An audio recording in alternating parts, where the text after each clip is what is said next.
Have you checked out ChevetteReport.com? It's the newest cigar media outlet to keep you in the know with all things cigar lifestyle related. From press releases to reviews, we have it all covered. Be some of our first members to join ChevetteReport.com and be a part of the next step in the cigar culture.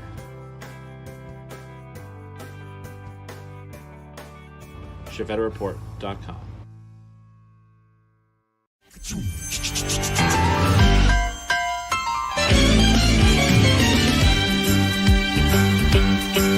It's a rare condition this day and age to read any good news on the newspaper page. And love and tradition of the grand design, some people say, is even harder to find. Well, then there must be some magic clue inside these gentle walls. 'Cause all I see is a tower of dreams, real love bursting out of every seam.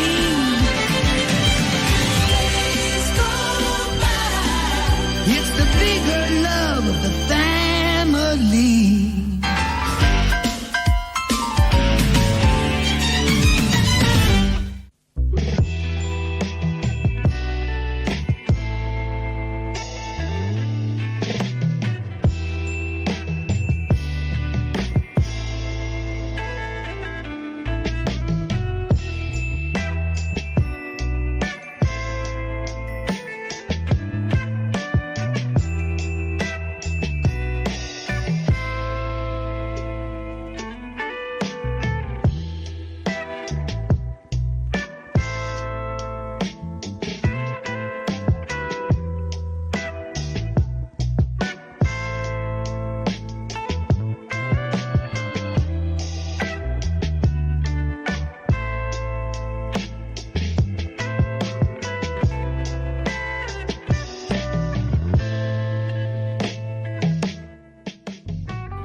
Ooh, welcome into another Chief Talk episode here in the Smoke Easy Studios.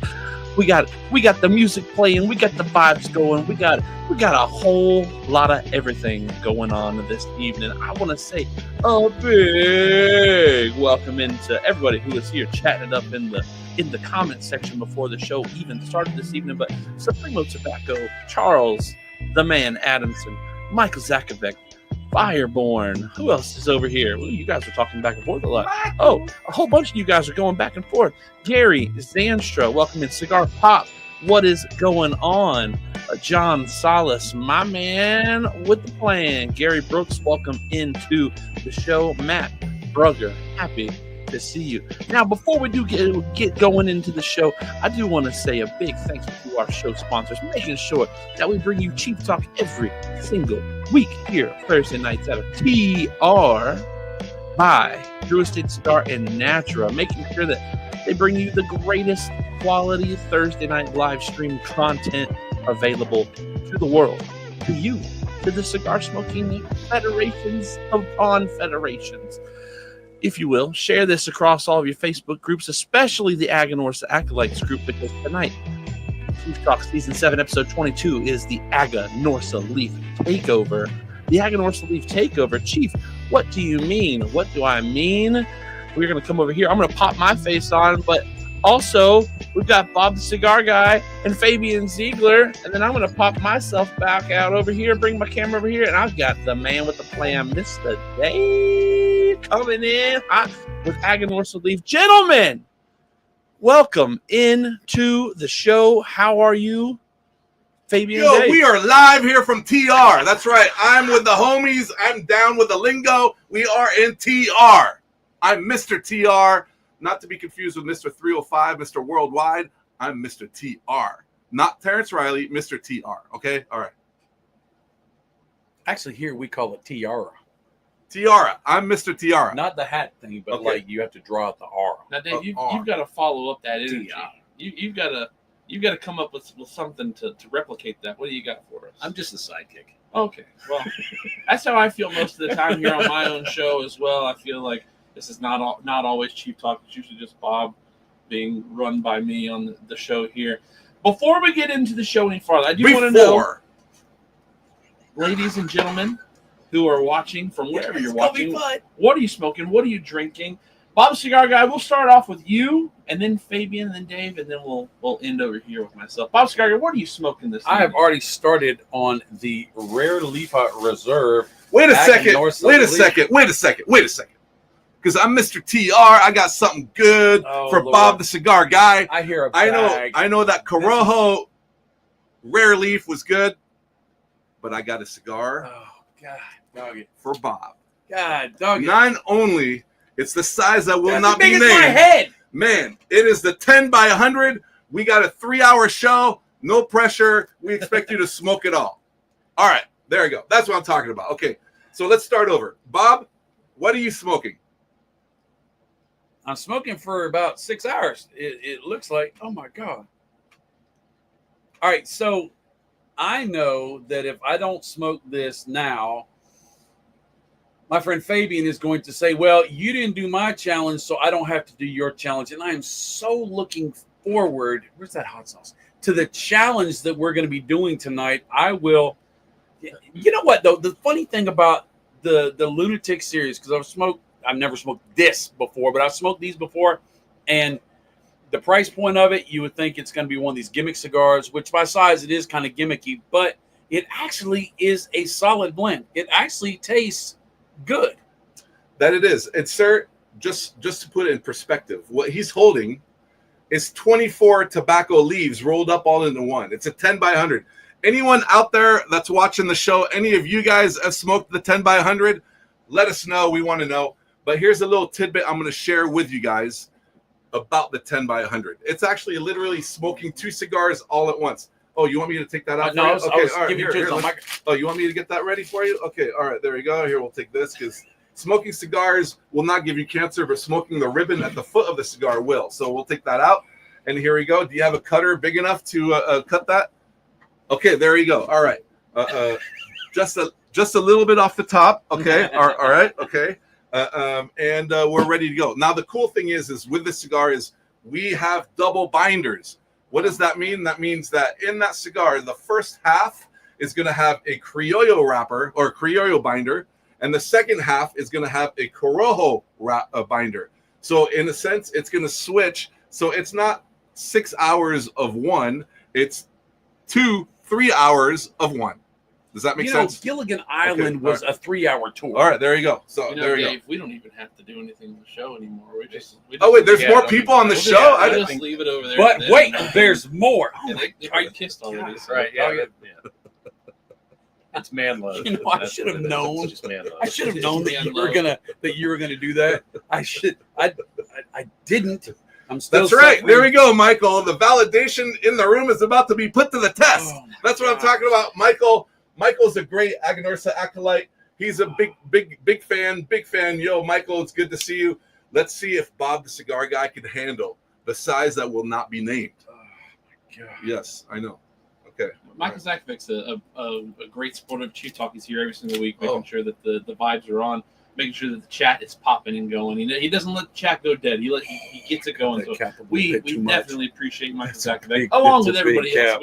We appreciate everybody. But because Michael Zakvik is big with the This AGANORSA will not go acolytes, we well. want to make sure that he gets his proper flowers this evening. Now, Fabien, what are you smoking? I am actually finishing off one of my favorite blends. It's actually the JFR Connecticut. This is the junior, so you'll probably see me like smoke 3 or 4 during this whole show. But it's a Connecticut junior. That's kind of how I start my day every day. It's a nice mild to medium. You still get a little bit of the earthy tones. You get a little bit of spice, but it's going to be very, very smooth. Lots of flavor. Oh, there you go. There's the band. That's right. There's the band. There you go. And There you go. know, it's a good complimentary cigar, meaning it goes very, very well. And it goes very well. All you guys know that this is not my first time on the show. I'm a big proponent of Chick-fil-A. I'm working on having Chick-fil-A sponsor this show. They should sponsor the show. And if you're listening, Chick-fil-A, I came to this show right over here hoping I would get a peach shake. And then when I show up to Chick-fil-A, peach shakes don't come out until June 9th. So premature on the peach shake. But I got my iced tea. I got some brownies. Hey, listen, Bob, look, along with that 8x100, here comes a brownie. So I got a brownie for you. Okay, so I have a brownie. If only David and Chief were in the same room as us, I would have brownies for them too. But I don't have any. We're not in the same room. So there you go. I mean, that's what it is. And not only for those of you guys who like brownies, I also got like Chick-fil-A freshly baked cookies. So it's a cookie that comes with an 8x100. So here, have a cookie. There you go.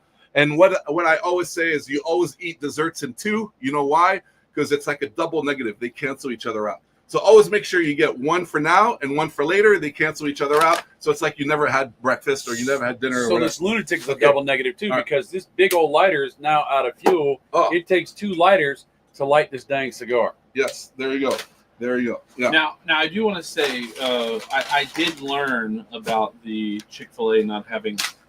There it is. The peach shake currently in stock and available. No. But what I did do, because I am a good friend, right, is I did go. He's a great Chick-fil-A. friend. I did go to Chick-fil-A and I got us all cookies and cream milkshakes. Yes. Now I think I heard you say you were lactose intolerant. Yes. All right, so the There is brownies, not. the brownies no are for you. oat milk, Chick-fil-A. The brownies are for you. I get his shake. What do you need to shake? Well, since he's not I going to take shake one and I pass. Let me. Can you reach the other room? Oh, from okay. here? All right. There you go. All right. All Yeah, right. we're passing it across Okay, here. the dimension. And here It goes. looks like the moon. Here, It's there you so go. goddamn big. There you go. All right. That's there you no go. There you moon. go. All right. There you go. That's no moon. Okay. All right. There you go. Yes, Star Wars references. Man. Wow, And guys, this is the cigar you should be smoking. Now, I thought we were best of friends. And I noticed that there's another Chief Talk every week on Chief Talk, and he's smoking a regular sized cigar. Whoa, hold on, because we're not to the point yet where I've asked Dave what he's smoking. David, what are you smoking this evening? I'm following suit with Fabien. I have the Great minds JFR think alike. Connecticut Jr. I was with him when it was created, so therefore it's a special place in my heart. Even though Canal came up with the idea, but great way to start. That does taste good. A little smaller than the 10 by 100. A little small. Now I'm not going 10 by 100, but I am. What is this? That is the JFR 20th anniversary, just reaching stores today. Whoa. Yes, and that is the 770 7 by 70. So Mexican San Andreas over Nicaraguan binder and filler. I had proposed a joke to Bob or to Fabien when we were talking on the phone last week. He was like, "Hey, do I need to bring anything with me?" And I was like, "Hey, bring that 10 by 100 for Bob the cigar guy." He was like, "Do I really need to bring some for you guys to smoke?" And I was like, "No, it's okay. No, you don't have to do that." So See? he did. He did bring one. I have a favorite child. That's been established. Is it What's her Fabien? That's been long established. You've got a favorite child. I have a favorite child. But in sympathy, in sympathetic for Bob the cigar guy. Actually, you want to know why he's smoking the cigar like that? It's not so that he can show you the ash. It's so that you can't Photoshop anything else. You dang right. You dang right. You gotta smoke it straight on because I'm not gonna do it. He If you're doing believes- smoking looking like this, see that's a meme waiting to happen. But yeah, this ain't my Now- first rodeo. For all you guys who are wondering, Bob is smoking the equivalent to 5 Toros. There's the same amount of leaves in that one cigar as 5 Toros. So if you go, you're looking to get some cigars or whatever, you go to your favorite shop or wherever, and then you look at the price of that and you look at the price of 5 Toros, that's a better deal. I don't know if I'm gonna say that yet. See, even Michael says it's a great smoke. Michael smoked one. It is. I think he's talking it about is like tasty. JFR 20. Oh, It is tasty. Oh. It is. I don't know. That's Now when I got to get all the way back here till it tastes different. yes, Jeez. yes, And I have no cutter big enough to cut it early. no. Now viewers sent us a bunch of stuff to do a challenge. Me and Steven. It was a long challenge, and there was a cigar called the Eye of the Storm, and it was this big. It was 8 by 80. No, it was this big. 8 by 80. Steven, with his beard, was getting tired, so he cut it in the middle, and he Scuba Steved it. Yeah, Scuba Steve. But by Scuba Steving it, he couldn't smoke this much because it was going to burn his face. Okay, so you ruined it. That was a cigar malfunction. I thought it was the smartest thing my son has ever done. Oh, Because It that was- was It was a well calculated assessment of how to get through that cigar as fast as I could. I will not do that with this. Now I will say, this is the first. This is not my first JFR 20. This is the second one. I actually had one at PC I smoked with you and Fabien and Terrence during the show, and it was the box press, but it was a little bit shorter. I don't think it was a 70. Was that the 4 3/4 by 70? Maybe. So it comes in a 4 3/4 by 70. It's also a Titan, a 6 by 60, and then the Super Toro, which is a 6.5 by 52. Okay, so I had the first version, and it was good, but it was very peppery. This so far, not a hint of pepper in it for me. This is very nice. It's very smooth. I'm not somebody who smokes large ring gauges at all. Like, if I'm smoking a Gordo, just a regular 6 by 60, it's a pretty rare occurrence. Toro and Churchill are about the ceiling for me when it comes to cigars. So this is actually really nice. I like this a lot. Box press makes a difference. And box press is my That's what they do favorite shape of a cigar. Box press. I am a fiend for box press cigars, and that's one of the reasons why I chose it, because I felt like, anything I've ever smoked box press, I've never not enjoyed, except for maybe a Rocky Patel Edge when I first smoked it. 'Cause I think that came in the box press. Dan Burns asked, "Can we get both from a brick and mortar location?" Yes. Yes. So here's the crazy thing. So the 10 by 100 actually came out last year or in 2023, and we made 2,500 cigars. We took orders for 2,500. We sold out. And last year we made 4,000 at the show, and we sold 3,800, and the other 200 sold. And then it's going to be an existing line where we have one pair rolling 10 by 100. So that's an ongoing thing.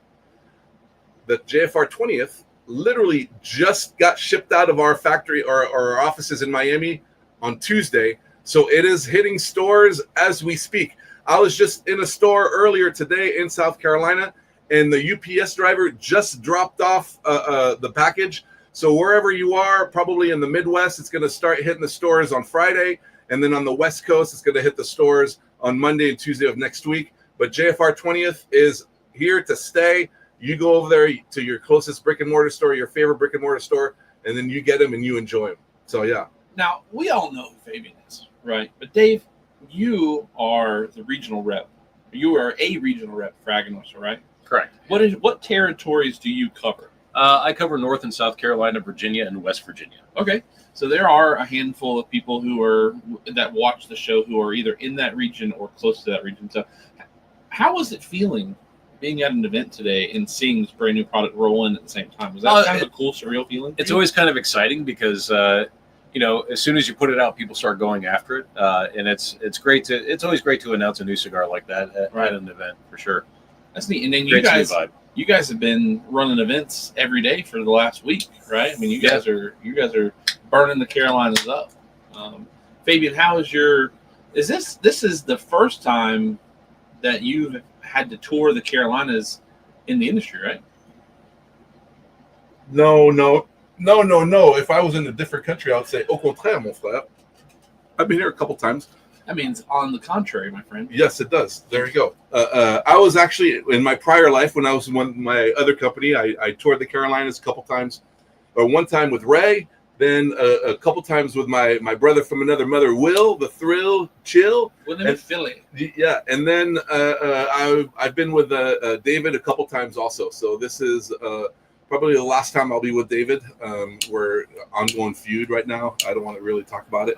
But yes, I will. I've been around, but this was the very first time that I did an event in the TR region. This was the first time we've been able to make it to the Piedmont You area. were at Boda? Yeah, Low Country, I guess. This is the upstate. Nice shop. Yeah. Yeah, So no, you've it's got beautiful. I'm trying to Huge lounge. Yeah, we're Rex, the Rex is a upstate, great dude. and then you've got the Piedmont's like Columbia, and then the Low Country's down Myrtle Beach down to Beaufort.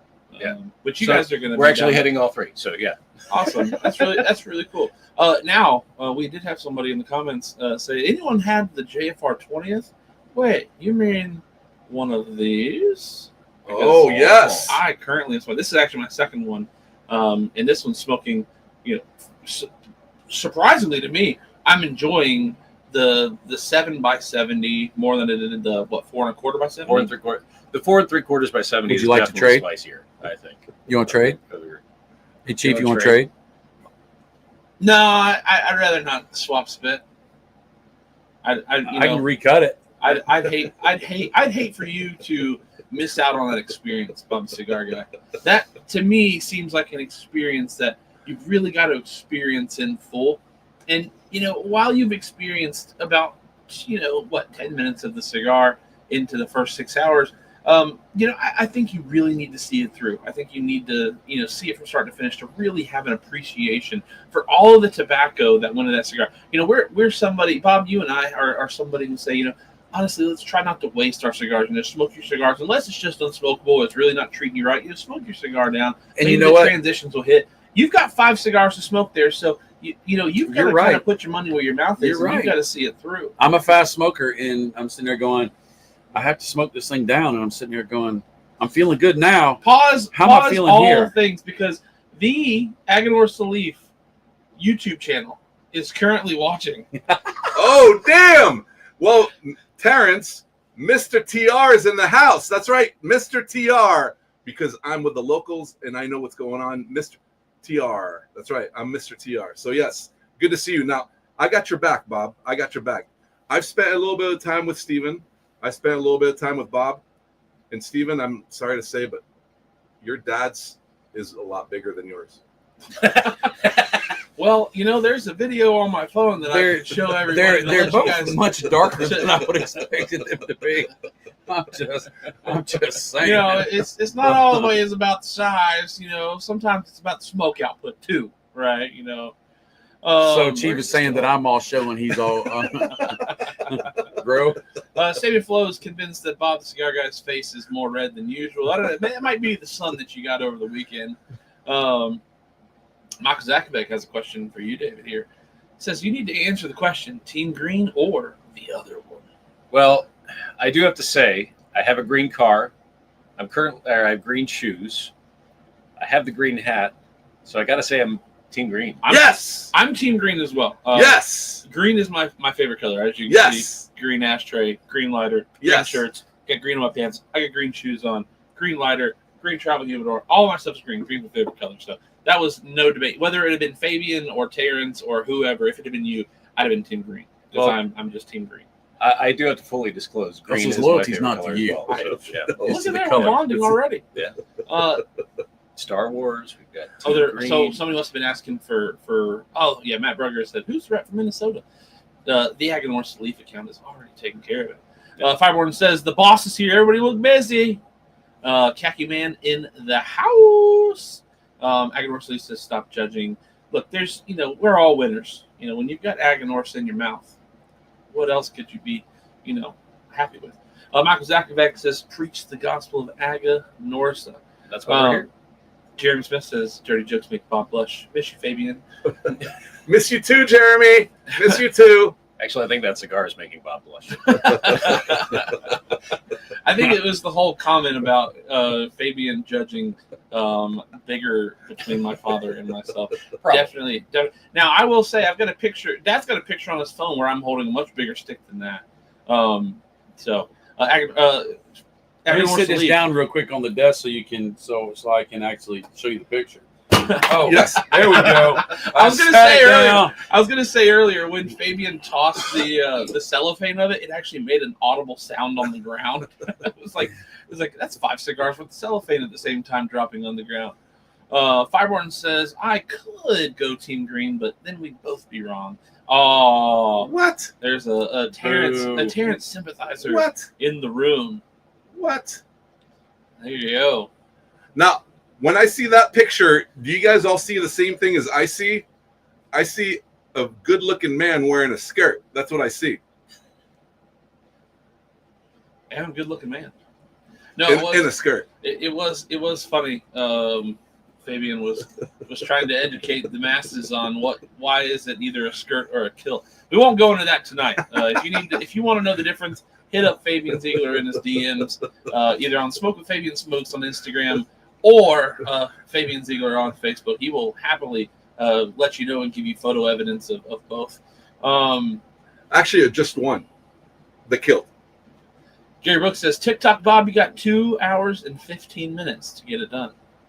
There you go. That's what I'm talking about. It is possible. That's what I'm talking about. I know somebody who smoked that cigar in an hour and 47 minutes. I think I could do it, but the problem is you smoke it too fast, you can start getting burn issues. And I know it's not the cigar. I know it's because I'm smoking it so fast that the burn is actually trying to fight itself. Burn. That's not the construction. That's from smoking a cigar too fast. Chattown says the Scottish Games telephone poll. That, or you just call it Scottish pole dancing. It's actually kind of fun when guys get on the caber at the event. They'll kind of move back and forth with the pole. And they call it, it looks like kind of like you're dancing. So then, obviously you're holding a big telephone pole. So it's like, oh, it's Scottish pole dancing. It's funny. Now, speaking is here to prove that Fireborn is indeed a great American. Speaking about Chi-Town Cigar podcast, I will be a guest on Chi-Town Cigar podcast, 8:30 p.m. South Carolina time on June 10th. Oh, that's not next week, but the week after. Right, we set that up just last night. Nice. Yeah, Awesome. Little cross promotion right there. Mm-hmm. Now, Okay. with Fabien in studio, I would be remiss not to pick Fabien's brain on things, because Fabien's been around a long time. David, you've also been around, I'm sure, a very long time as well. But my relationship with Fabien spans many, many years. Actually, we can blame Fabien for any success that we have, because Fabien was the one who gave us our first shot.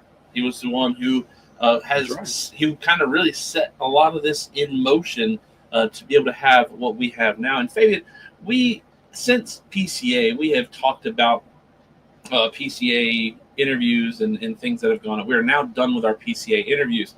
But to continue our PCA conversations and our PCA talk, I would like to know, and we talked about this earlier, but obviously the 28 people who are watching currently right now were not privy to this information earlier, but I would love to know, what was your experience with the trade show being moved to New Orleans this year? Well, first of all, it wasn't my first trade show in New Orleans. Back 10, 15, 18 years ago, it was in New Orleans. This year was a lot better. If you go to New Orleans, go to New Orleans in April. Don't go there in August. So New Orleans being in April was phenomenal. It was really, really great. We walked down. We were outside. Probably one of the best first night parties under the stars. The food was great. Cigars, people. I mean, the scenery was amazing. That's probably one of the things that I will remember about this PCA. I mean, phenomenal party. So that's first and foremost. Second of all, the rest of it is a complete blur. I mean, it's three days, and it's meeting after meeting after meeting, and seeing friends, this and that, whatever, running around, finding out where the closest restroom is, and then 2 days later finding out that there's a closer restroom than the one you've been to this whole time. So other than that, things were really, really good. We sold a lot of cigars. We actually were able to tell the story of JFR since we released the JFR 20th, which brings the whole thing back. We released also AGANORSA 25th, which even though those people who know that 25th anniversary was actually 3 years ago. So the 25th anniversary of JFR, AGANORSA, 25th anniversary of AGANORSA was actually 3 years ago, but it's 3-year process to get it there. So don't be afraid. 2 years from now, we may come out with an AGANORSA 30th on the actual year that it was 30 years. So we're not reverse dog years or koala bear years or whatever. We're actually counting it, this and that, whatever. Trade shows are awesome. I mean, it's a blur. It's a lot of work. You go to dinners afterwards, this and that, whatever. But you're in New Orleans, great restaurants, great food. You walking around, and you get to see some people that you see maybe once or twice a year. You spend some time. I get a full hour with this guy and Steven, and we always have a blast. Hopefully, I always make the top 3 or 4 interviews that you do. I don't know if you've rated them or whatnot, and my goal is always to be in the top 3 or 4.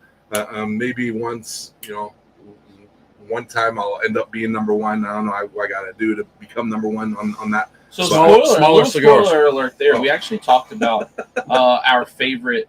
We tried to be, somewhat diplomatic about it. But we talked about our favorite experiences of PCA. We do it every year. This is our third year doing PCA. But this year we've kind of, like I said, for the past month of Chief Talk since PCA has been done, or month and a half now, trying to continue to bank on the PCA content and just our experiences and get as much of it out there as we can to kind of stretch it until next year's PCA.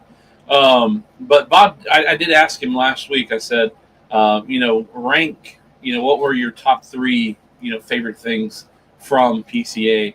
And you were in his top 3. Oh, all right, perfect. It's probably because Terrence was on there too, because I know that Terrence has been on this show a lot more than I have. No. Terrence was there, and the wittiness and the jokes that no one gets, but everyone laughs on the inside. It's the hype. That's see, I wore khakis tonight for you as well. Yes.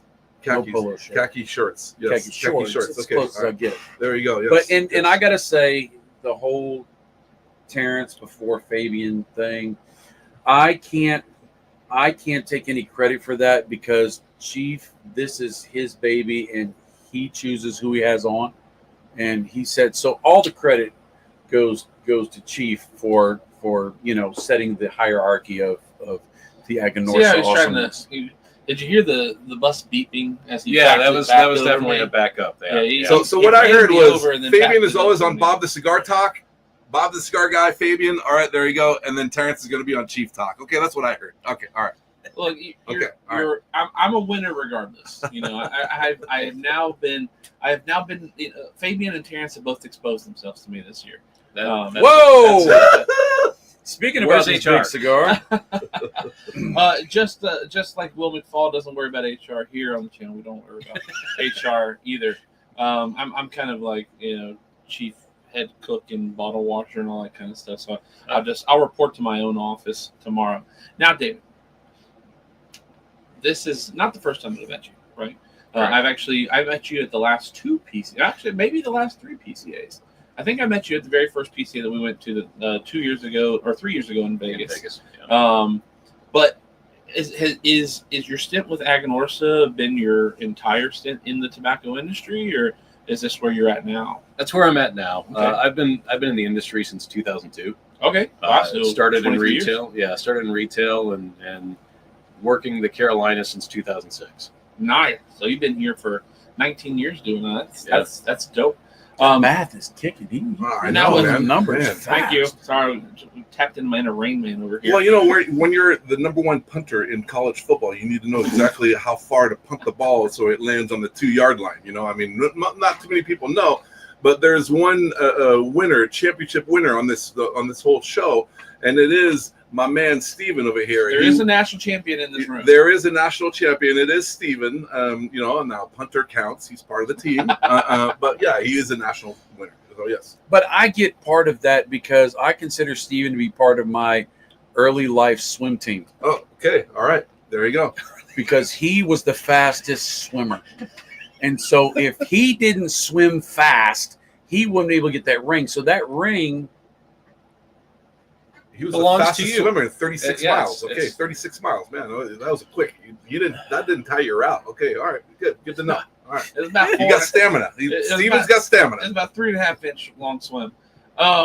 Anyways, so but when you're 2 millimeters, that's like less than a 10 by 100. That's for sure. My stick is bigger than yours. That's all I'm saying. Okay, so now to you with PCA coming back to New Orleans after the last 2 years in Vegas. Train has fallen off the rails. What was your experience like as well?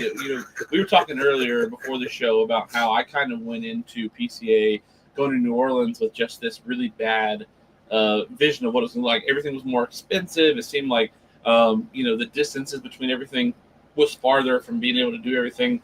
I'd been to New Orleans one time before, and it was a good time, but I had nothing to do with a convention or a trade show. And so I went into it with just a really, poor mindset. And then at the end of it, I was like, oh my goodness, this is the most fun I've ever had at a PCA ever in my life. I've only been to 3. But this in New Orleans actually ranked is my #1. What was it like for you working the trade show floor, working the accounts, and seeing the people who you've been working with for 19 years? So it was interesting this year because this is my 3rd trip to New Orleans, I believe, if I can remember the shows correctly. And the previous 2 were in August. And if you've ever been in New Orleans in August, it's not a place you want to be in August. It's 90 degrees, feels like 100% humidity, absolutely miserable. And this year, I think being in April, it was such a great experience because the weather was nice. You could do things outside. And you talked about expense. You can ask AGANORSA. It's a lot cheaper in New Orleans than it was for me in Vegas. That's one of the running gags about me with this company. But I think it was fantastic this year. I mean, no complaints whatsoever, except, I did get in trouble for watching my son play baseball. Yeah. Did you read what AGANORSA Leaf wrote? It said the trade show was 3 days and David only worked 2. Hey, I had appointments every single day. And you made sure you got them. Yes. You got them in. Obviously, you're at events, and today you had an event, and the JFR 20th rolled into the floor while it was. Yes. So I sold. there we go. That's what I'd like to hear about.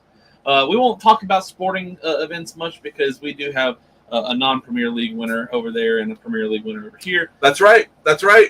I will say my team won the trophy. You did win a trophy. That's We right. won a trophy. The conference league, the Europa Conference League. Yeah, we won the trophy. It's the Tottenham latest. won a trophy. Yeah, but that was way long ago. Oh, so you're a It was Hotspurs last week. fan too? No, I'm a Liverpool. It was last Oh, week. okay, all right. And then Liverpool won a trophy too, but that was like 2 weeks ago. So the Chelsea has won the trophy that's the closest to today. So that's all that matters. I think that trophy is actually made out of aluminum foil too. It's a trophy. Very light It's a to trophy. lift. What sport are you talking about? We're talking about the okay, sport, the so fine getting- sport of EPL. So getting back into cigars, getting back into AGANORSA Leaf specifically, Fabien, Bob the Cigar Guy posed a question to both you and Mr. Terrence Riley, not Mr. TR. You are Mr. TR. I'm You Mr. are TR. That's here right. in Travelers Rest, South Carolina, Mr. Yes. TR. It is fondly known as TR instead of Travelers Rest, instead of sounding like a rest stop on a highway. So the question that I posed to you is, what are your top 3 go-to cigars out of the AGANORSA line? Not AGANORSA tobacco, because we know that AGANORSA supplies tobacco to a lot of people, and actually got schooled on who the top few purchasers of AGANORSA tobacco was before the show started. And maybe we talk about that a little bit, because that was really insightful information that you gave me earlier, Fabien. I think it's kind of cool that you guys have so many hands and so many cigars. Obviously, AGANORSA is not rolling those cigars, but you guys are growing the tobacco that makes those cigars. So a little bit of credit gets to go to you guys. But David, for you, and I'm going to bring us over here on the solo. Top 3 AGANORSA cigars. Top 3 AGANORSA cigars is real easy. Number 1 for me is the Aniversario Corojo Lancero. I love Lanceros. There aren't very many of them out there. And when AGANORSA's Corojo is some of the best in the world, if not the best in the world. And when you put the age on it and the loving touch in the Aniversario Corojo Lancero, it's absolutely amazing. My second favorite is kind of the opposite end of the spectrum. It's actually our Rare Leaf Maduro, San Andreas Maduro over Nicaraguan binder and filler. Just rich, chocolatey, nice bit of spice, an amazing cigar. And then Stop the press. yeah, Bob is 1 inch in. 9 inches to go, Bob. 9 inches to go. no, it looks like 3 inches to me. Yeah, it looks like I was going to say 3.5. But and my third favorite, I would say, is actually the cigar we launched last year? The Aniversario Connecticut. I've been smoking cigars for quite a while now, and I've never found a better Connecticut than our Aniversario Connecticut. Even if this logo wasn't on my shirt, that's what I would say. The Rare Leaf Maduro that you're talking about for number 2, Yeah. that actually was in my top 20 cigars last year. First time I got smoked, it was last year. Really good cigar. Really enjoyed that cigar. I'm not a big Lancero fan. It's okay. We all make mistakes. But I was gonna say, that's one that I'll have to try to keep an eye out for, because I am very lucky to have a lounge not too far from here, where you guys were this evening, that carries a large line of AGANORSA. The very first cigar that I got introduced to with AGANORSA was with the rep who was the rep for this area right before you, who actually lives here, was the Guardian of the Farm. And for a long time, the Guardian of the Farm was my favorite cigar. Another fantastic. That you guys put out. But I say this JFR 20th and this 7x70 is quickly quickly overtaking my favorite cigar out of AGANORSA. This is competing for a top 5 spot right now for my current favorite cigars of this year. I'm very surprised. Then the thing that surprised me, not that it surprises me that it's from AGANORSA, right? Because there are so many cigars that I love that have AGANORSA leaf tobacco in them, and I do really enjoy the AGANORSA cigars that you guys roll and produce. But I think the thing that surprised me the most about this is I am not, like I said earlier, I am not somebody who smokes a Gordo or above normally, right? You got Bob Cigar Guy who is happily puffing on a 10x100 over there. He's cheating. He's cutting half the cigar off. No, I am touching up the burn. But this 7x70, right? Mhm. Box press, is absolutely killing it. I really enjoy this cigar. The one that had the 70 by 4 3/4 was really spicy. Yes, it is. And I'm not super big on spice. There are some cigars where I think spice works really well with it, but for the most part, I'm somebody who does like to come off of the spice part of the palate. I prefer more smooth transitions, not muted flavors. I like heavy flavors, but I'm really big into cedars or the hardwoods that you can pull out of cigars. But when it comes to spice, I really kind of back off of it. And so when I was thinking about what cigar to smoke this evening, when I went into the 7x70, I was like, well, if it's a little spicy, you've got your milkshake over here, you'll be okay. I'm not having to worry. I mean, I'm drinking my milkshake. It's a milkshake, right? I'm a big guy. I like fat foods, but I'm not having to choke down the milkshake to go with this cigar because it's just too much of a spice bomb. I'm really enjoying this cigar. Fabien, you look like you're on bated breath over there. What do you got for us? Man, I'm having a great time. Having a great time, and I'm reading all those messages over there from someone smoking, validating with tequila. Then we got someone, Michael's, the rare fusion.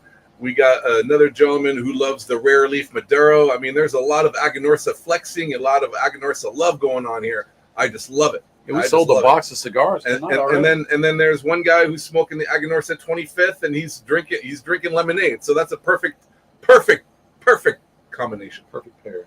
Yes. Banker John, welcome into the show. Happy to have you. So happy to have you here. Well, as we continue on the show, I do want to make sure that we are saying thank you to our show sponsors, Drew Estate and Natura Cigar. Make sure that Chief Talk is here available for all of you every single week. Also, if you want to follow us throughout the week, well, the things that we post, you can see us over at Chief and Lee's or at Bob the Cigar Guy on Instagram. Bob the Cigar Guy just posted a bunch of moody selfies the other day with chains and things. He's very, you put it on his, I think you should put him on TikTok. I think you get a lot of traction over on TikTok. You're hating on my pictures? Where did I say hate? I'm giving you credits, Mr. Chain Man. Man, a lot of. But it is good to see all of pictures with chain link fence. What is that on fan only fans or farmers only? Which one? Farmers only. Gary Brooks, thanks for hanging out with us tonight. Have a good rest. That's we'll see you. Awful. Yeah. And we got a guy smoking the Supreme Leaf Torpedo. Oh, nice. Oh, that's an oldie from a Goldie. Yes. Picture. Oh, very nice. Yes. Now, one of the junkyard dog right there. One of the cigars that you did mention was the 25th anniversary. Mm-hmm. Now, that is such a limited cigar. Yes. We only did 1,000 boxes of that cigar. Wow. So only our select platinum retailers receive those, and those are some of the people who support us the most. And each of those stores only receive 5 boxes. So if you can find that cigar, please get your hands on it. That is another fantastic blend, but it's hard to include that in like a top 5, top 3, whatever, because it's such a limited product. I remember when we were at PCA, Terrence was talking about the select retailers getting those cigars, and I was wondering if our cigar lounge not down the road from us was going to get those in. And I think I saw you guys post today. They had 3 boxes left when we left. Yes. So I'm gonna have to make sure I spend some of my time before the weekend is over to get down there and check. So don't buy 1, buy 5 boxes. All right. Fabien Ziegler. Yes. We were talking earlier before the show about the reach, the influence that AGANORSA leaf has in the cigar industry. You were talking about and this is something that you guys kind of touched base on a little bit too during the PCA video about how many bales and pillones and how many cigars you could get per ounce, and whatever it was. We put up the numbers and the graphics for the whole entire thing. But AGANORSA Leaf is not just a cigar company; it is a tobacco growing company as well. Give us a little bit of insight as to the operations with the tobacco growing side of AGANORSA. It started in 1996, and they started growing tobacco in 1996. And the first year's tobacco was bad, very bad. So then they grew in 1997, and then from then on they started selling a whole bunch of tobacco all over the place. So I go down to Nicaragua maybe once a quarter, and I go in the factory and I'll check this out. And on average, it's about 175 to 200,000 pounds of tobacco that we grow every year. So that may sound like a lot, that may sound like a little, but that tobacco ends up putting us number one in Nicaragua and number two in the whole industry. Number one in the industry growing tobacco is Plasencia. Now, Plasencia grows in Nicaragua and they grow in Honduras. What we have in Nicaragua pales to compare what they have in Honduras. Then you add what they do in Nicaragua, they're far ahead. Number one, a grower, but we're proud to say we're number one in Nicaragua. We're number two in the industry. Today we're only talking about Nicaragua, so we're number one. Okay. All right. With that said,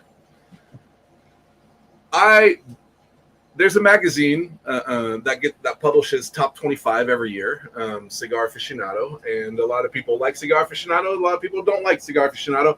I'm not here to tell you if it's good or bad. It's whatever. If you get it, you read it, you have a good time. If you don't like it, you don't like it. It is what it is.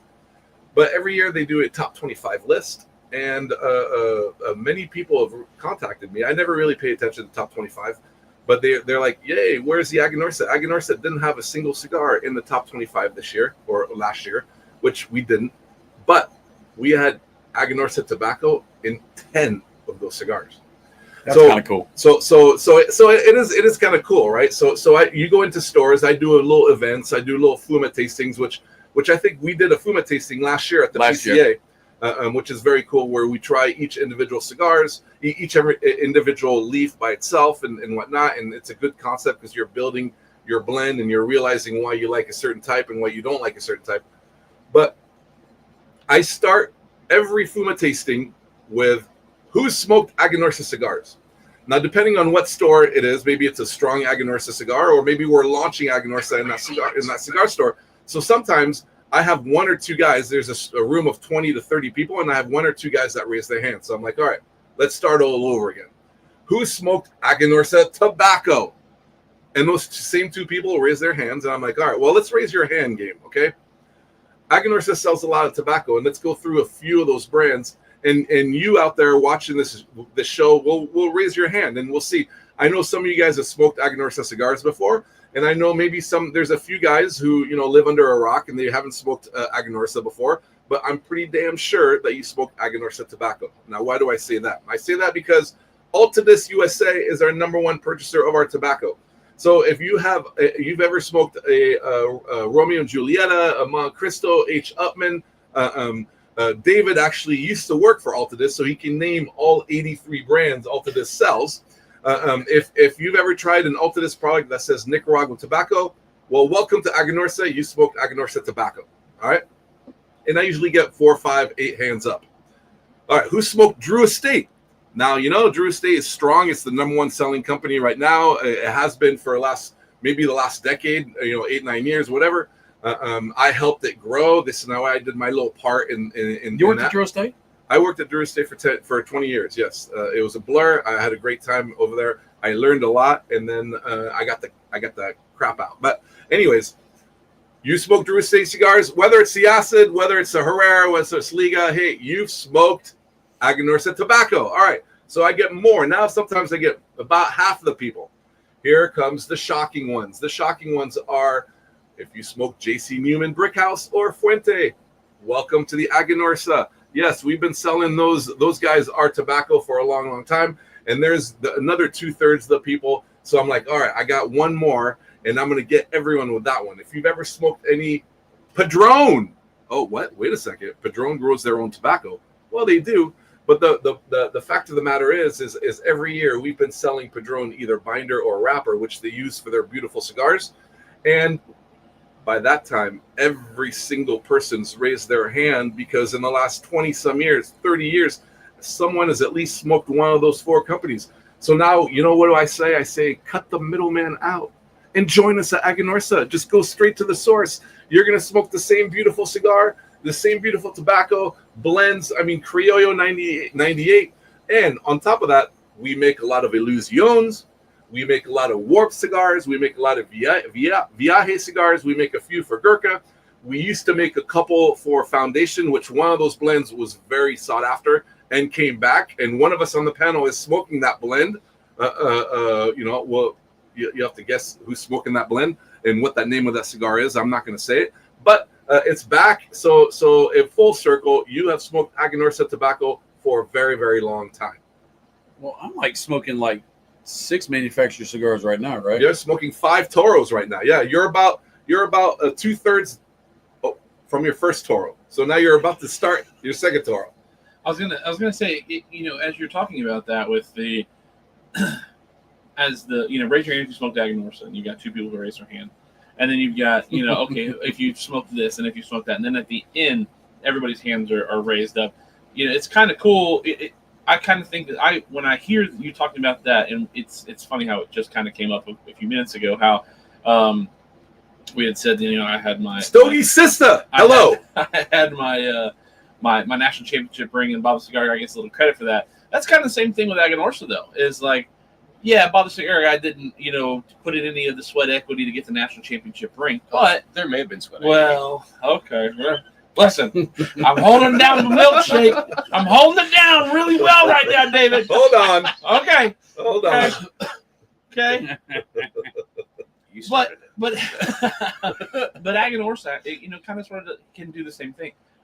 David, how does it feel to sit with Fabien in these fluid tastings when he does this and he says, you know, raise your hand if you've had AGANORSA, and then in 10 minutes later, you know, there's only two hands raised, but at the end, every hand is raised. What does that feel like for you? I mean, it's got to be a proud moment for you. Well, I'd be lying to say I didn't steal that shtick from him as well. But it is kind of gratifying when you work for a company that literally everybody in the room has smoked the tobacco and not known it. Right. That's really cool, though. It's like I was privy to know, like, I've been to Drew Estate's factory back before, actually it was right before COVID shut down. I had the chance to go there, and they take you through what is it, DE2, where they have all of that's just a really DE2, big warehouse that's just, you know, floor to ceilings, you know, racks of these bales of tobacco, and you can see other company names on there, and it's like, oh, that's interesting. And then maybe dive a little deeper into realizing that, you know, Drew Estate doesn't grow any of their own tobacco. But also a lot of companies don't grow their own tobacco. And, you know, AGANORSA is there. I mean, we like you, Fabien, you walked through, you know, the top few purchasers. It did not surprise me that Altadis was number 1, and that Drew Estate was number 2. But when you talked about Padron, that really surprised me a lot. Because I felt like, you know, anytime I've ever, not that I smoke a lot of Padron, but every time I've heard anybody talk about Padron, I feel like it's a very, you know, it's almost like a Padron Puro, right? We talk about Puros in the cigar industries as like single origin countries for an entire cigar. And so I would have thought that Padron was just grown by Padron, rolled by Padron, distributed by Padron, instead of, you know, some cigars having a little bit of that AGANORSA DNA in there. That's really interesting to find that out. Now there's two things to this, right? Why do they buy from us? Because literally their farms are right next to our farms, and it's divided by a 3-foot little dirt road and a little rickety chain link fence. So as soil content, it's almost identical. Okay. Now, I would be lying to you. Yeah, I work for AGANORSA. I used to work for Drew Estate, but every manufacturer hope and wish that they could be like Padron. In the sense as you smoked a Padron cigar in 2000. You smoked one in 2010. You smoked one last night. It's identical. The flavor is always the same. You know what you're going to get. But it's a lot easier of getting that exact same flavor over and over and over when you truly look into it and you see that they only use so many ingredients. So that's that. So they keep it simple, and they do a great job and whatnot. And that's what every manufacturer is after, because ultimately, you know what the most used word in the cigar industry is? It's What is the most used word in the cigar industry? limited. Limited. Limited could be used two ways. Limited, one way is I slap the word limited on a box and I could charge you $5 extra because it's limited. But if you really think about it, again, tobacco is very limited because every year there's only so much tobacco that is grown. And the companies or the manufacturers that have really, really good master blenders know that when they run out of a specific tobacco and they want to keep that line going, they need to go through all the other tobaccos and see which tobacco they could just put in so the flavor is almost as identical. And that's where you get these lines that stay on the shelves year after year after year, because it's very easy for a manufacturer to come out with new cigars every year, but it's very hard to have those cigars stay on the shelf, and all the manufacturers want those cigars to stay on the shelf. But if you already know that there's only so much tobacco grown every year, how do you keep the same blend consistent?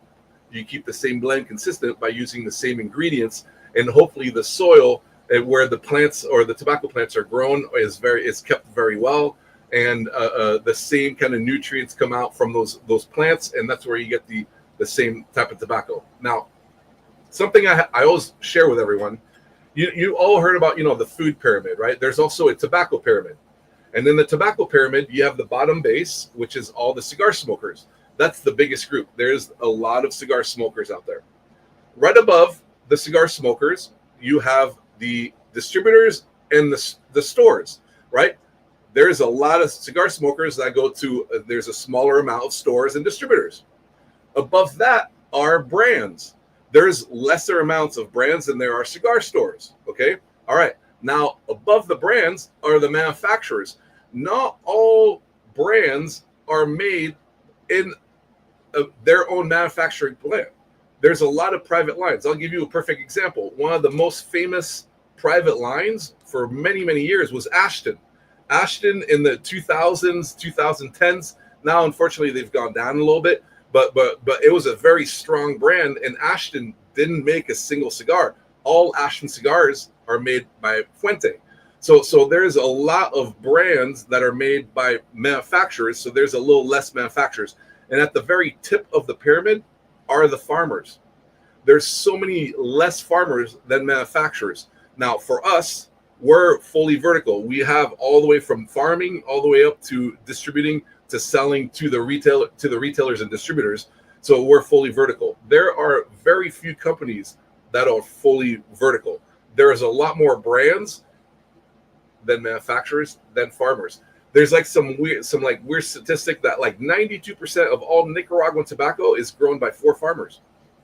4 companies grow 92% of tobacco in Nicaragua. There's a lot more manufacturers in Nicaragua than 4, and then there's even more brands coming out of Nicaragua than there are manufacturers. So that's where it's the tobacco pyramid. So in a sense, you could have smoked a cigar for a very, very long time, and then you grab an AGANORSA, and then for the first time you're like, there's something familiar about what I'm smoking. Well, it's familiar because they use leaves from AGANORSA. So that's the cool thing. So out there, all you guys who have been smoking for many years, all you guys who start smoking cigars, the thing the little homework that you should do is finding out, okay, you know the brand, you're smoking the cigar, you're looking at the band. Then the next step is, okay, was this manufactured by the brand or was it manufactured by someone else?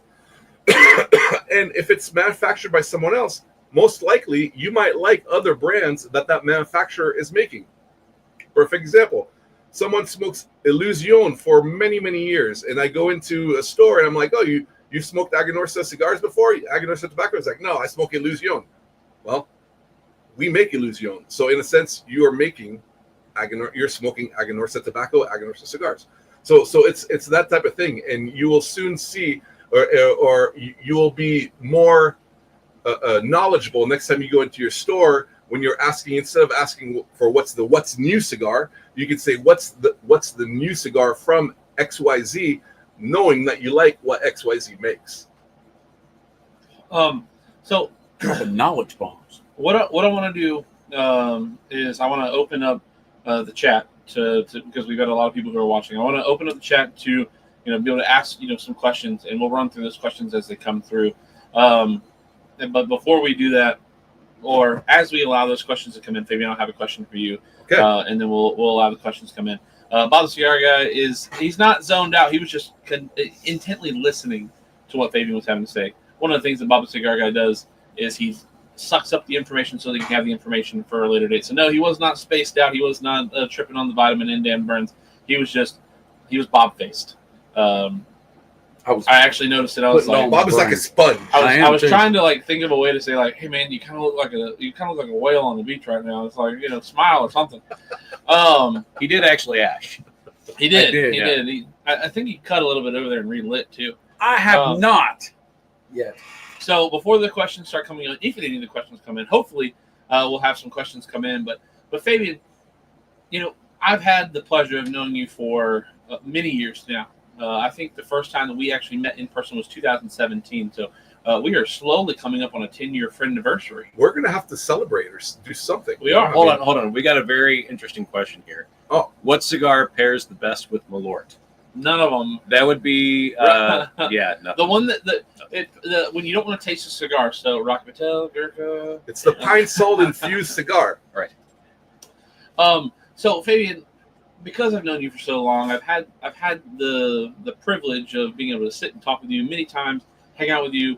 Y'all Pokemon together and we've too. also I've been able to sit. Hey, no Pokemon out of you, because you deleted that app, man. I mean, your son Steven and I were ultra best friends on Pokemon. Do y'all still Pokemon? Oh, I still Pokemon. Yeah, I got a Tupu Koku right before I got here on a five-star raid. So yeah, That sounds like a disease. yeah. It sounds like that billboard with the Malort that you're talking about, right? It's actually funny. Speaking of Pokemon, I wasn't going to bring it up tonight, but one of the last people that I saw in New Orleans was Fabien. And Dad and my mom, Bob Cigar and the First Lady, they drove down to New Orleans. They drove back because they were spending their anniversary together for a whole long week. But when I was flying back, I sent a bunch of selfies of me and Fabien and some other people at the airport. And Bob I'm sure he had a tear in his eyes streamed down because he wasn't there in the airport. But Fabien and I, over breakfast, actually sat and battled some gyms together. Yes, we did. While we were in the airport. Did. Yep. But getting back to the question. Yes, Michael, I have great hotels on this trip. Yes, that is an inside story that I shared with a lot of people on the AGANORSA Acolyte fan page a couple months ago. But no complaints about the hotels on this trip. Thank you for asking. So your stint with Drew Estate, right, allowed you to see a lot of cigars. Your now time with AGANORSA Leaf has not only allowed you to be with the cigars, it's also given you time to go out into the fields and see the whole entire production from, and you got to see that with Drew Estate, like with the barn smokers. You got to go out to some of the farms, like in Connecticut, Pennsylvania, Kentucky, Florida. You got to see a lot of that process there, but that was Drew Estate purchasing tobacco from those companies. Now it's, what is it like? What is the relationship with the tobacco from a sense of you guys own this tobacco? Do you see with AGANORSA there is a more intentional effort to be involved with that tobacco than it is instead of, we just want to purchase these bales? Or, how does that, kind of feel within the AGANORSA microcosm? AGANORSA tries to grow as much tobacco they can every year, and they ferment the tobacco very, very differently than anyone else. I'm not here to tell you I've been to every single manufacturer, but I've been to 5 different ones in Nicaragua. I've been to 2 in Honduras. I've been to 3 in the Dominican. I've been to 1 in Cuba. And everywhere else, other than AGANORSA, does it the same way, and AGANORSA does it completely differently. And we can talk about that a little bit later on. But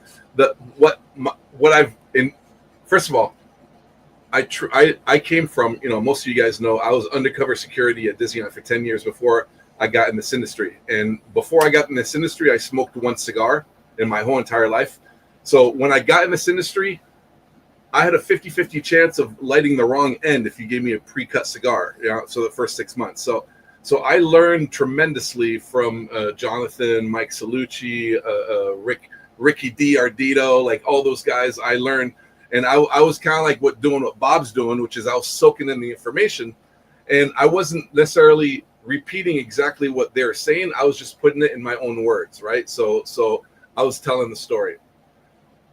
And for 15 years, to be completely honest with you guys, I smoked nothing but sweet cigars. I mean, I smoked the acids. I was Mr. Non-Traditional. Smoked the acids. I smoked the Javas, the Tobacco Especials, Ambrosias, Isla del Sols. I did Deadwood, the Deadwood series, the Naturals, Laritan. So I smoked that. I was always scared of smoking the traditional cigars because I didn't really comprehend what tobacco tasted like. And that kind of sounds weird. I was in the industry for 15 years, but I didn't really comprehend. I just like sweet cigars. I have a sweet tooth. I love sweet cigars. Towards the end, I was truly enjoying smoking the Herreras, talking to Willie Herrera as he's blending these cigars and understanding what a blender is going through and what he's looking for as he's blending. Now, I've taken that to the next level at AGANORSA because, and I give all the praise to Paul Palmer, who's the president of Tropical Tobacco / AGANORSA here in the U.S. Some of you guys know Paul Palmer. He's Eduardo Fernandez's cousin. He's been in the industry for many, many years and all that stuff. But when I'm in Miami in the office, my favorite hour of the day is when he pulls me from behind my computer and I'm answering emails like a mofo, like crazy, right? And he pulls me, he goes, "Time to smoke a cigar." And I know that for the next hour, I'm gonna learn. So what he does is he grabs a cigar, unbands a cigar, and he smokes the same cigar. And we actually asks me, "What do I taste?" Now that's the only time I get anxious or stressed out a little bit because this guy knows everything about tobacco. He could tell you the year, he could tell you the lot of the farm, where the farm is, what country, this and that, whatever. He could tell you how many Sundays the days of sun there was during the season of growing tobacco. That's how in depth he knows. And he's taken the time to teach me, to learn. And what I've noticed was I'm very non-traditional. And the way I describe the cigars is very rudimentary. It's very elementary in a sense, very childish or very simple. Whereas he has all the technical terms and whatnot. And I'll give you a perfect example. There's a cigar that we make. It's called the Cerberus. Okay, in the Cerberus, we use a 2012 tobacco, 2012 Corojo. And the cigar that has 2012 Corojo, you get a strong flavor of leathery. There's a leathery flavor from that. Now, I've never had leather in my mouth. I don't own assless leather chaps. I've never ridden a horse. So I don't know what leather tastes like. But when I smoke that cigar, I get a very woodsy flavor. I describe it as woodsy. He describes it as leathery, but we're describing the same flavor. And understanding how the old school guys are describing those cigars now gives me so much more ammunition to when I go to in the cigar stores and I talk to those guys and they give those key words, whereas before I had no idea what they were talking about. I sounded smart and I talked very affirmative, so they understood and they truly believed what I said, which was just a bunch of diarrhea sandwich most of the time. But now I have the backing and smoking, and more often than not now I surprise myself where I can break down the tobaccos that are in a cigar, and I know exactly why I like our Connecticut's. I know exactly why I smoke our Maduros later on the day and why I finish the day with a Corojo, because of the different intricacies that's that. Most people, they get that within the first year of smoking cigars.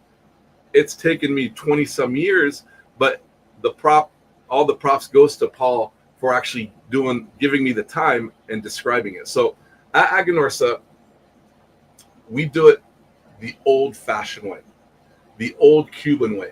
Cuba's been doing tobacco for 400 years, even though the last 25 years they've kind of messed things up a little bit because they want to speed things up over. But all the top guys at AGANORSA are all Cubans that have come over, and they do it the old-fashioned way.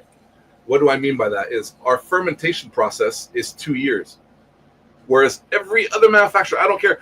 Hell, I worked on Cigar Safari. I brought people down to the factory at Drew Estate, and I showed them the Palones, and I told them, hey, this is the Palones. You break down the bunches, you create the Palone right next door, and as they're recreating, they're wetting the leaves, or they're dunking the leaves in buckets, and then they're redoing the Palone, and then poof, 9 to 12 months later, that tobacco is ready to be used and rolled.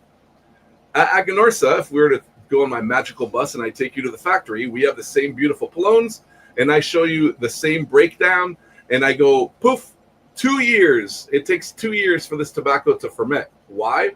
Because we don't use water. The Cubans always thought that Cuba was the enemy of tobacco. Now that's a very a strong statement, and I'll get very personal in a sense. We all take showers every day, every week, once a month, for some, whatever. But what happens in the shower? Bob, I don't want to know what happens in your shower, but in my shower, I'm washing the oils and the smells off my skin. So every time you introduce water to tobacco, which has a lot of oils, you have a chance of some of those oils in the water to dissipate. If some of you guys get the time, the day, you spend a whole day in a fermentation plant, and you'll see them deconstruct the Palone and reconstruct it, and they take these bunches of leaves and they dunk them in water. Early in the morning, those buckets of water, crystal clear water. And at the end of the day, that water is darker than coffee. Really? What makes that water darker than coffee? That's all the oils that has fallen off while they're dunking the leaves in the buckets. And all that dark water is all the oils you're not tasting on your cigar when you're smoking it. As you're out there smoking cigars, the flavors you get are from the oils on the leaves. So that's the reason why we don't rush the tobacco through the fermentation process. That is 2 years for us. We have plenty of tobacco in the pipeline at any given time, so we don't need to rush it. We are tobacco whisperers. We let the tobacco tell us when it's ready. Now, can I ask you a nerdy question? Yes. From what I've learned with Palones, the fermentation process, when they get it up to temperatures, usually between 116 and 119, maybe even 121 degrees, 125 to 135. How thick it is. Now, by taking 2 years and slowly fermenting it, do you drop your temperature to a lower number? So the water is the one ingredient that makes the Palone temperature go higher. We could leave our Palones and not touch them, and it's never going to get higher than 115, maybe some of them 116 degrees. When it gets to that temperature, then within the 2 weeks, we aerate the Palone. So we deconstruct it and reconstruct it. So the Palones on the outside are now on the inside. The bunches are on the bottom or on the top. So we're rotating all the way around. Yeah. So it's even all the way around. But the water is in the Palone. The leaves are wetter, so it creates more temperature. And that's why it moves the tobacco through the process of fermentation. The other thing is, and again, I'm not here to tell you AGANORSA is the right way or the wrong way. It's just the AGANORSA way, right? Just because, the Cubans, we taught us there's fermentation and then there's aging. Some companies consider first day of fermentation as first day of aging. So it gets mixed or muddled in the water in a sense, because our lines at AGANORSA are directly correlated of the aging of the tobacco. So when I tell you JFR is 1 to 2 year old aged, it's 1 to 2 years after the 2 years of fermentation, meaning that tobacco was in the fields 3 to 4 years ago. And then when I tell you the Anniversario line, which is 7 to 8 years aged, you add those 2 years, meaning that tobacco was in the fields 9 to 10 years ago.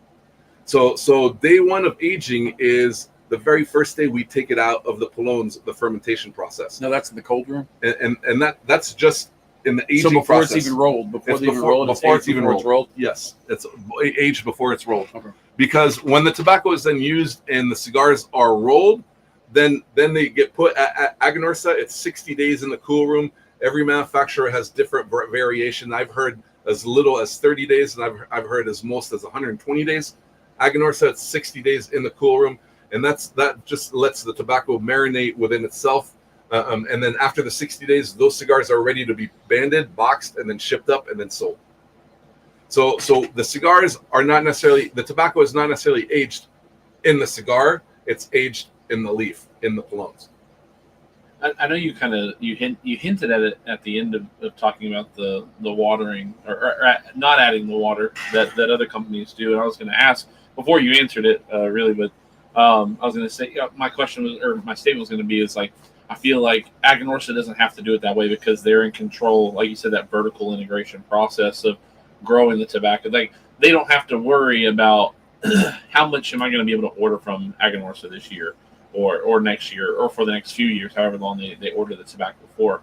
You know, you guys, you can say, okay, well, we know what cigars we want to roll. We know what cigars we want to make. We know what cigar, how much we're planting, how much we expect to get out of it. Because I'm sure there's a metric out there that says, okay, if you plant this much of a field, this is how much you should get before any kind of environmental disaster, have it be hail, water, or drought or something like that. I was going to say, that it's nice for AGANORSA to be able to have all that tobacco, you know, for a company to have that vertical integration that, you know, we plant it, we tend it, we grow it, we keep it, we roll it, we sell it. So that's really neat, and I've never thought about that. I'm glad that you gave us that insight on There's the water one barrels. thing that holds us back. One thing that holds us back, and that's manpower. Because we have only so many rollers of pairs. We have a Banchero Rolero, they roll cigars. We only have so many pairs, so we can only make so many cigars a day, right? We're not held back by the amount of tobacco because, and we're always looking to hire more rollers. But the problem is we're hiring a roller. That doesn't mean that I hire this guy and then tomorrow he starts rolling. There's a process. It's like usually 4 to 6 months of learning the guy or the pair makes 50 cigars that actually are smokable, right? It's 4 to 6 months. So we're always hiring. But the cool thing is if we have a run on any specific line of our cigars, we just go next door and get more tobacco. Whereas other manufacturers who have to buy the tobacco, sometimes some of their best lines are back ordered for months, maybe a year, because they ran out of that tobacco and they're looking to buy that same exact tobacco or tobacco like that to remake that line. We don't have that problem. We're in Nicaragua, and unfortunately, not to talk politics, because you never should talk politics in a cigar store or while you're smoking cigars, but in the last 4 years, or let's say in 2020, there's 7 million people in Nicaragua, and in 2024 there's 6.2 million people in Nicaragua. So there's 800,000 people that left Nicaragua. They went north. I doubt that they stopped in Mexico or they went all the way to Canada. So there's somewhere in between, because our borders were safe and closed. But the unfortunate thing is those 800,000 people were not little kids and grandparents. It was the working force. So every single industry in Nicaragua is actually starved for manpower in a sense. And because of that, some manufacturers who based or started in Nicaragua are now building factories in Honduras because there's more people in Honduras. So there's factories going up in Honduras. Will they use Honduran tobacco over there? Yeah, probably. But they're probably going to ship a lot of their Nicaraguan tobacco to Honduras, and they can make more cigars up there because there's more people. So for us, the only thing that's holding us back is literally the manpower. That's interesting. And you're dropping so many bombs of information here. I'm really appreciating that that you're giving us a. Is this live? I'm not supposed to say any of that stuff. We did have some questions roll in. Yes, go for it. Hopefully they're for Bob. Let me get up. So we had the which cigar pairs best with the Malloy. Bob Cigar, is Bob even here on this podcast? I haven't even heard him. I'm hiding behind my cigar. There was a question that came in about what cigar were you smoking there, Bob Cigar Guy. Would you like to show? It's the 6x100. This is a Lancero. I can't. My brain's not working much anymore. I've got so much smoke. And I've never seen this before. I'm sitting there watching on the camera. You're smoking a cigar, and a nice little wisp comes out, and it goes over your head. When I smoke this cigar, I have smoke coming out of my left side, my right side, and my top side. It looks like it's a tripod of cigar. Watch.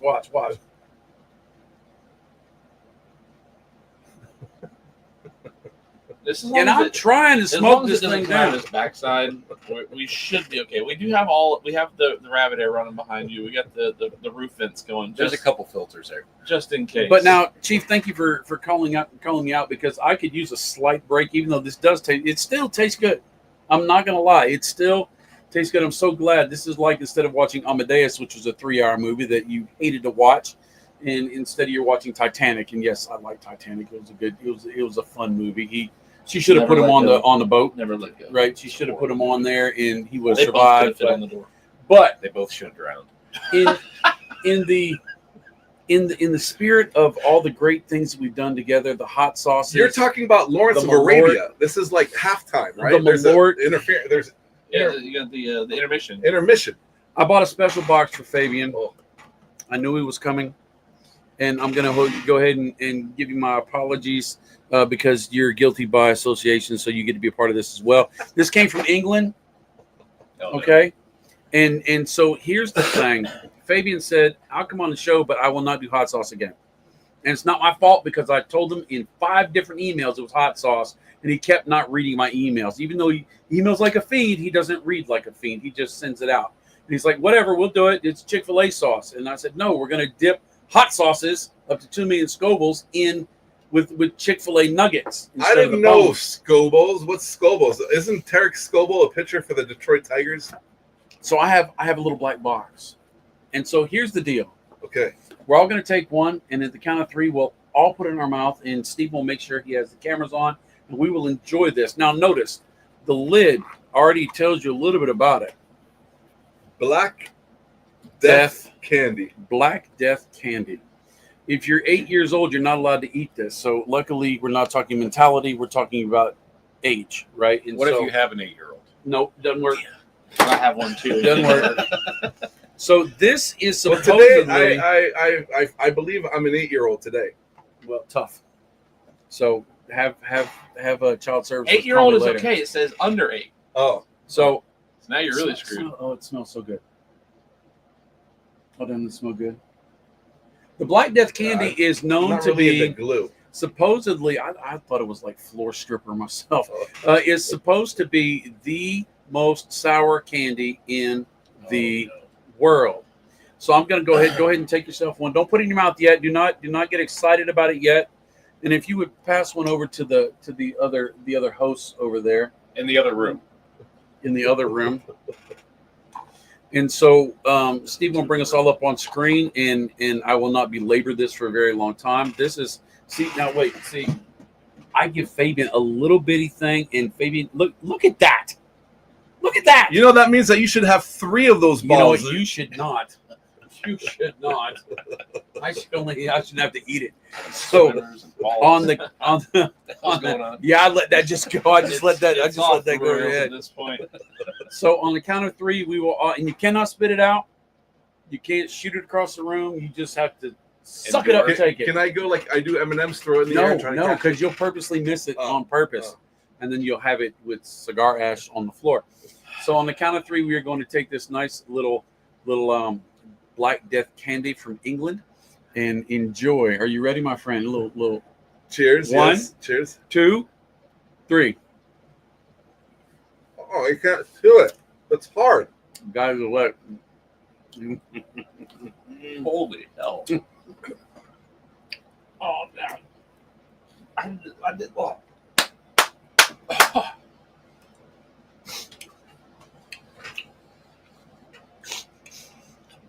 You can't see Fabien's eyes. He's got water coming out. It's not even good sour. It's not good. It's bad. It's really bad. This is not good at all. Makes my eyes water. I might rather drink Malort. Yeah, if Malort was a candy, this would be Malort as a candy. Would you like a second one? No. Well, it fades quickly. It does fade quickly. It's actually funny. So we did this last week on the show, and it had no clue what to expect. I must have chipped a tooth. Other than the fact that it was sour. But Bob the Cigar Guy's birthday was on Monday, Happy belated birthday, Bob. Cigar Guy. Happy belated birthday, Bob. Happy birthday. Happy birthday. And many more. Oh my God! But we celebrated on Sunday. There's a special And surprise in the middle of it too. My dad, being the great grandfather that he is, It's so bad. he's got Grandfather? he got my 8-year-old, my 9-year-old nephew, and my 10-year-old niece all to do it. And I tell you what, we expected them to just freak out, and I'm like, it's so bad. But they took it all in stride, Like no a problem at all. But I think the fact that he offered them a $5 bounty and said, whoever holds it in your mouth the longest wins, they all held it in their mouth. They were like, oh, we'll take another one. And they actually, there's not much powder that's left in the bottom because there used to be just caked of powder. They were like, ooh, pour me some powder and I'll just take the powder to the head. Animals. Oh, man. And he bought the Cigar Guy for 2 weeks in a row with that. Oh, man. Now, once the sour fades, it actually does become quite a nice candy. Right, it's not bad now. All right, so. But David, you want another one? Yeah, into the questions. Okay. Oh. So Fireborn asks, what do the AGANORSA folks think has been their most productive marketing effort in the past 5 years? Khakis. Mr. Khaki. Actually, this is probably 6 years ago now. This was before my time, but I've been told 6 years ago, the name of the company was Casa Fernandez. Now, Was it really? yeah, Casa Fernandez. When it originally started, it was Tropical Tobacco. But Tropical Tobacco, people thought it was all fruity and flavored cigars and this and that, whatever. So then they changed their name to Casa Fernandez, which is great and bad at the same time. Casa, everyone's got a Casa, and Fernandez, half the population in Nicaragua's last name is Fernandez. So people are like, oh yeah, I've smoked your cigars. AJ's a good dude. No, AJ's a different Fernandez. It's the different part. So people were getting confused. So then eventually they changed the name to, that was one of the first things that Terrence Riley did. He changed it to AGANORSA. Now, AGANORSA is an acronym. David, what does AGANORSA mean? What's the acronym? Agriculture something Norsa. What? Yeah. Oh, okay. All right. That's a win right there, Okay. boy. Agricola Ganadera Norca SA. So that's what AGANORSA stands for. So the best marketing thing that they could have done is to change the name to AGANORSA. Now we're following it up with Terrence is doing a great job with talking about it. You know, I do a post here and there. We have great salespeople all over the place talking about AGANORSA. But the best thing probably in the last 5 years, if you round it up to 6, is actually changing the name of the company from Casa Fernandez to AGANORSA. If you go to some local brick and mortar stores, you may still find a few Casa Fernandez cigars. That just means that they're very, very old AGANORSA cigars. So Well aged. well aged, yes. Matt Scaife asks, does Fabien remember a guy bringing him a Panera grilled cheese? Yes, Matt, you the man. That's right. But again, so this is weird, right? Because I went on a tangent online on social media about how I went to Panera. This was before a barn smoker, and I went to Panera, and I bought a whole bunch of sandwiches for everybody, and I got myself a grilled cheese sandwich, and I brought them all the way back to the barn smoker, and then once I went back, it was about 10 miles away. Then I go down, and I'm like, hey, Gary, here's yours. Eric's yours. Josh is here. Okay, this and that, whatever. And then at the bottom of the bag, I'm looking for my grilled cheese, and then my grilled cheese isn't there anymore. And I'm like, which motherfucker? Oh, sorry, excuse me. Which guy took the grilled cheese? And no one had the grilled cheese. So then I literally drove back to Panera, and I'm like, hey, yo, remember I was here like 20 minutes ago? You shortchanged me a grilled cheese. And they're like, no, we didn't. You should have checked your bag before you left. I'm like, well, there's like 10 sandwiches in there. I wasn't going to unwrap all of them. I figured there's 10 sandwiches. I ordered 10 sandwiches, but I only got 9. So I had to rebuy a grilled cheese sandwich. So I'm telling this story, and my man, Matt, is that you? Matt brought me to my very next event. He showed up with his girlfriend or wife or mistress. I don't want to get either of all three of them mad at me. So it's a beautiful female. They showed up with a nice grilled cheese Panera sandwich. Yes, I remember that. I actually almost brought a bunch of Panera grilled cheeses tonight for the show. But supposedly I saw a commercial. They have like this new croissant grilled cheese thing, this and that, whatever, which I'm actually dying to try. One of these days I'm going to try this croissant grilled cheese, but I'm not buying 2 to get 1. That's all I'm saying. I'm surprised you say it croissant in American instead of croissant. Ouais, c'est un croissant. Oui, mais si je parle français, je dis croissant, personne va comprendre ce que je dis. Alors, I say croissant. See. Let's see. Supreme Tobacco wants to know, how does one become an undercover security at Disneyland? That sounds like a dream job. Oh, man. That was a long, long time ago in a galaxy far, far away. That was a long time. No, literally, I just got lucky because I went to Disney, and before I was literally the youngest person to get hired in the security department, because before me, every single person in the security department were ex-PD, ex-firefighter, ex-military. So, they're all in their late 20s, 30s, 40s, 60s, and that's how you come. But fortunately for me, in 1990, and I'm talking about Disneyland, so in Southern California, in Anaheim, there was a Gothic problem in Tomorrowland. So at night, there's 100, 200 Gothic kids who would just stay there right in Tomorrowland. And unfortunately, that wasn't the portray of what Disney wanted to show what Tomorrowland is. When you have Asian families or Mexican families going out of Fantasyland and going to Tomorrowland, they see 200 Gothic kids. That's not what Disney wanted to show. So they hired me and a really good friend of mine, still Katie, and we infiltrated the Gothic group. And Gothic, I know way too much about Gothic. It's not they're families. You need to find the elder, and if you talk to the elder and you convince the elder to do something, then the whole group of that family will go follow the elder. So needless to say, I solved the Gothic problem. And I got them all to leave Disney and hang out at the Denny's across the street. So that's how I got hired at Disney undercover security, which is a nice way of saying dressing up like a tourist and catching people steal, vandalize, having sex in the bushes, doing all negative things in the happiest place on earth. Depends on who you're talking to, whether it's negative or not. But my question is how much eyeliner did he have to purchase in order to fit in with those guys? I learned how to put eyeliner on. Yeah, and actually, I had longer when I went and interviewed for that job at Disneyland. I actually had longer black hair all the way down to my shoulders. So I knew if I was going to get hired, I was going to get a haircut. But literally for 6 months, they said, no, you fit the profile. So just keep your hair and do your job. So 5 days a week, I would go in and work my magic at the magical place. Fireborn wants to know, related to your Disneyland time, is how many times did you get to stop and frisk Snow White as Disney security? Apparently it was Snow Black with all the goths out there. Actually, it's pretty funny. In high school, I played basketball and football, and there was a cheerleader. Her name was, I'll keep her last name out. Maybe she's probably married, so she does have the same last name now, but her name was Julie, and she was very, very pretty. And I kind of liked her. And since I was kind of good at basketball and football, she kind of liked me. So needless to say, she was 1 year older. So as a sophomore, she was a junior, she was a senior, and then she graduates. And unbeknownst to me, she worked at Disneyland as characters. She was Snow White. She was also Kit.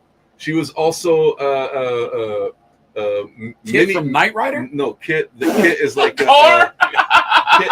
was like this like bear in like Disney Afternoon. Oh, okay. She was a couple other characters. So I did kind of mess around with Snow White a couple times. Off stage.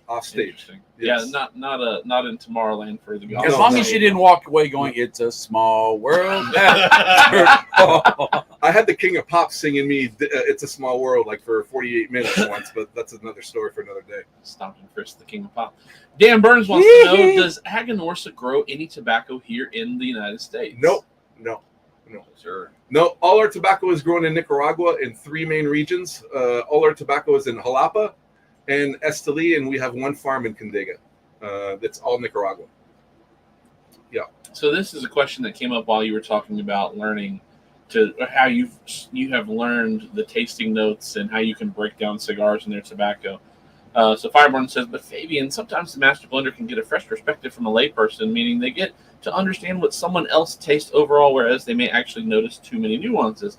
I think that's really neat, to think, they blend it and they say, because you were talking about leather, and you don't describe leather as leather, you describe leather as woodsy. Yeah. Right? Yeah. I think that's actually kind of a cool insight for a master blender to be able to sit down with somebody who's not a master blender, who's smoked cigars for decades, right? And it's like, okay, this is what you're supposed to be tasting. What do you get out of it? Well, this is what I taste, and it's like you're describing the same exact flavor notes, just in a different way. That's actually kind of cool from a master blender's perspective of, that's when I read online, somebody says, oh, what's the best woodsy tasting cigar? And they've said all these other cigars, and I don't taste woodsy out of that. I get leather. I blend that tastes like leather. And it's kind of a cool insight that the master blender can get. So, not only are you being taught, you're also kind of teaching him a little bit about maybe what the lay palate would taste. tasting. Yeah. Well, there's two things, right? So the master blender, first of all, there's one master blender, right? He has a master blending team, right? So there's a team of people that when they create blends. Now there's two ways you can go down. One is, well, we have this tobacco, try to make us the best cigar we can with this tobacco. And those are for the companies that buy tobacco and they don't grow any tobacco. So as a manufacturer, you want to use every single leaf of tobacco that you have. So sometimes you got piles of leftovers, which could be still really good cigars. And they go, okay, master blender, come up with a blend with these leaves. And then there's the guys who, they have access to all the leaves at any given time, which is, okay, in our portfolio, they open up the portfolio and they see where are we lacking. And then they find the weak spot in the portfolio, and then they start blending a cigar to fill that weak spot. Meaning the last thing a manufacturer wants to do, if they have a good medium to full body cigar, which is very peppery, with very smooth and whatnot, the last thing they want to do is come out with another medium to full body cigar that's very peppery, because at the end of the day, you're going to cannibalize yourself and moving one of the cigar smokers that used to buy A now buys B. Well, maybe if B is more expensive, okay, you're gaining a little bit, but you're not necessarily gaining too much compared to getting someone who's not smoking your cigar to now smoking your cigar. So that's why master blenders are always looking to find a way of filling their weak spot in their portfolio, if that makes sense. It does make sense. All right, where did that? Okay, Stogie Sister, long-time viewer here at the Chief Talk live show every week, wants to know if you guys are planning on going to the Rocky Mountain Cigar Festival. Yes, we are. We're going to be there. AGANORSA Strong and Stogie Sister. I hope to see you there. And if you're going to purchase some cigars, we have a very, very special box that we're going to be selling at Rocky Mountain. It's our Flex Sampler. So not only if you buy a Flex Sampler, we're going to make you flex and take picture, but the Flex Sampler is 10 of our best cigars, and they're all rounded. And now you're like, wait a second, that's just another box of 10 cigars. Well, it is, but most of our cigars, our Anniversario line and our Validation line, are box pressed. We have a few of those cigars in the Flex Sampler, which are rounded. So be on the lookout for the Flex Sampler. We're only going to have a certain amount. So the early bird gets the worm. So run to the AGANORSA table. Remind me that we talked here on the Chief Talk, and we both were staring at Bob, smoking that 10 by 100 for 4 hours. And we'll get you an AGANORSA Flex Sampler. And so see you in Colorado. That's a great event. Now, Marty C seems to have some inside information here. Says, has Fabien ever nearly been arrested for breaking into a hotel room while a woman was showering? ?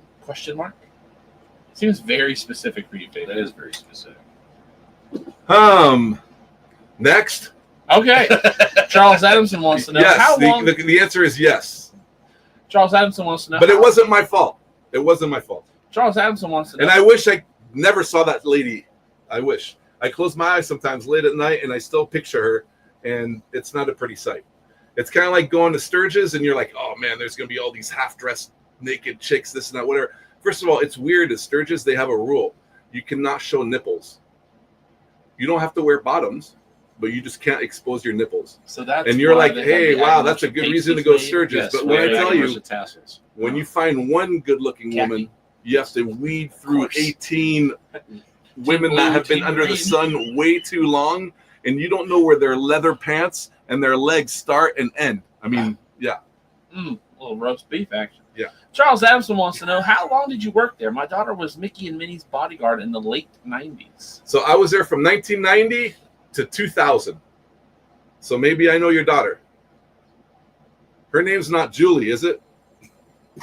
Oh, Jesus. Let's not get too specific. Okay, all right. All right. It's a small. Gary Brooks says world that he has a after Flex all. sampler, but it didn't last a week. Oh, Gary, what's up? So, okay, the question is, Gary, out of the 10 cigars, since you smoked all 10 cigars in the Flex sampler, which one was your favorite? Inquiring minds want to know. Speaking of cigars and smoking cigars and Gary Brooks, Who's talking about cigars?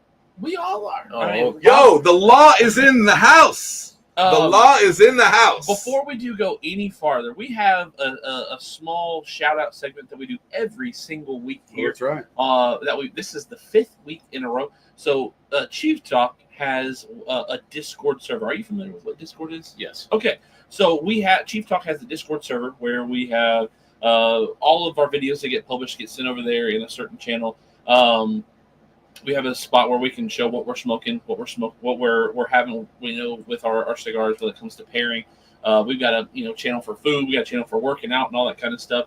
And one of the things that we've always encouraged is for people to just show what cigars they're smoking throughout the week, or maybe what they're going to smoke for Chief Talk.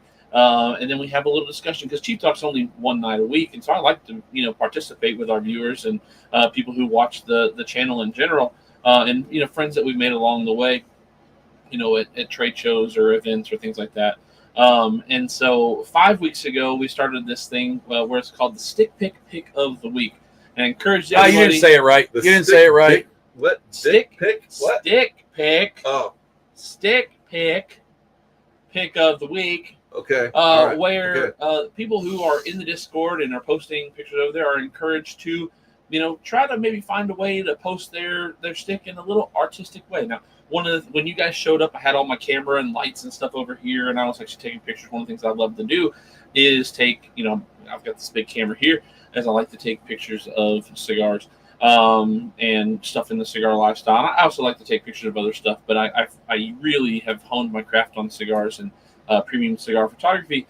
And so I try to encourage people to just have fun with it. Get over there and take pictures of your cigars, smoking, or drinking, or out in the pool or whatever. And so this week's Stick Pick of the Week goes to my man Rick Carroll.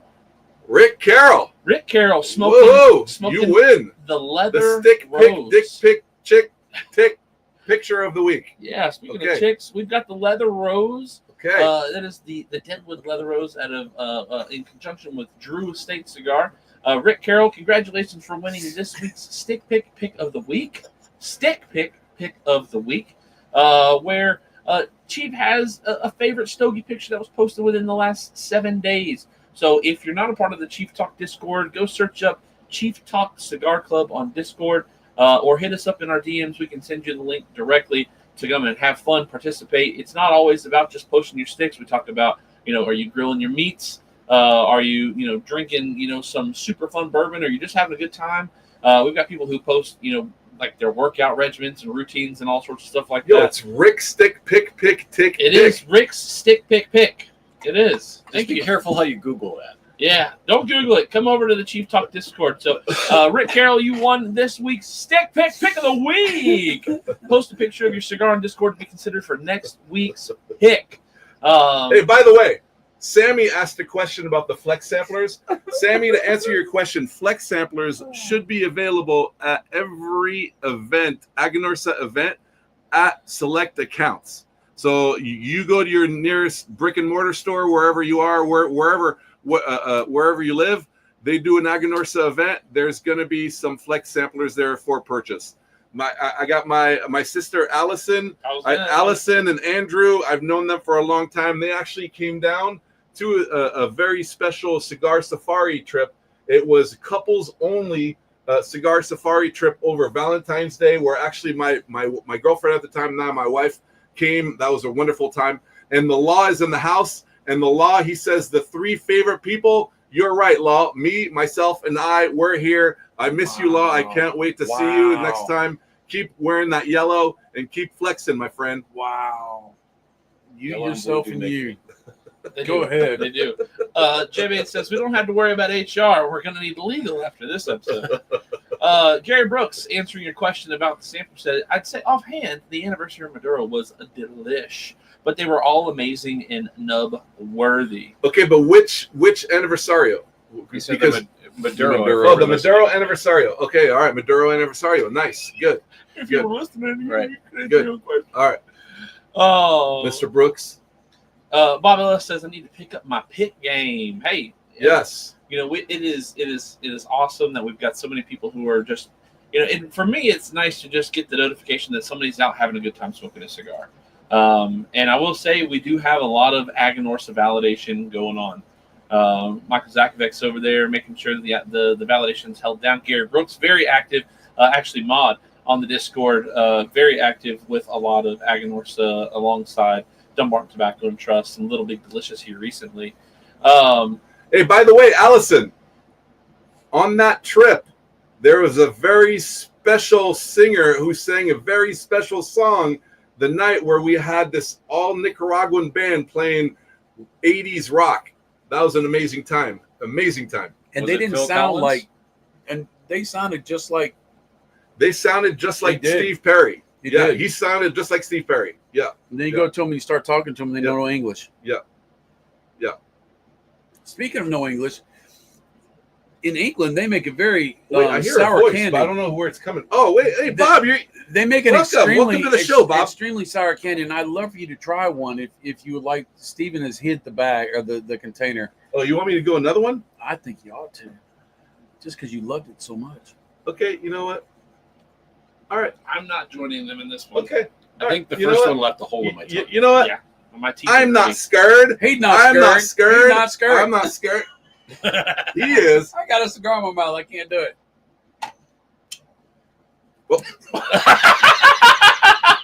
Fabien dropped the ball.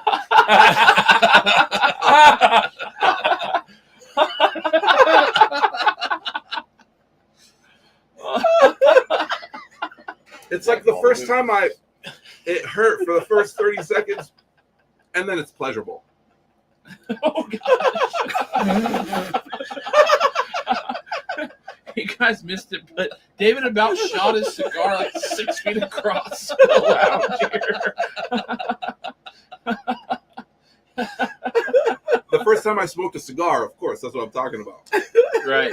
Sammy Flo wants to know, Fabian, will you be coming to any New York and New Jersey lounges this Oh, summer? man. Sammy, I have bad news. Oh no. There is a force field over that area of the country. Nothing makes me happier to go to New York City and go do some events in New York City, New Jersey, because I'm a big Yankee fan. Woo woo! Judge MVP. But there's a big force field over that area, and that name is Terrence Riley. Terrence Riley loves going in that territory because his family is all up there. So I have no plans to go up in that area. Maybe next year I will arm wrestle with Terrence, and maybe I'll be able to go in New York, New Jersey, and do an event up there. You know what?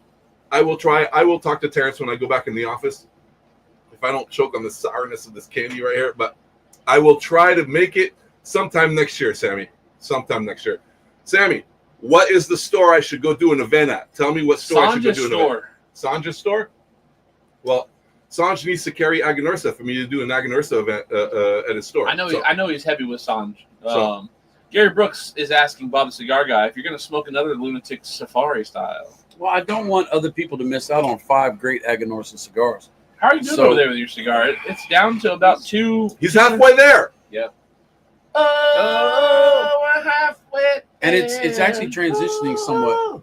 Yeah, see? It is. It's actually transitioning. And It's the mind tricks. It's gotten really spicy. The mind tricks. Oh, that's right, Matt. Volpe with the sacrifice fly yesterday for the sweep at Angel Stadium. That's right. That's right.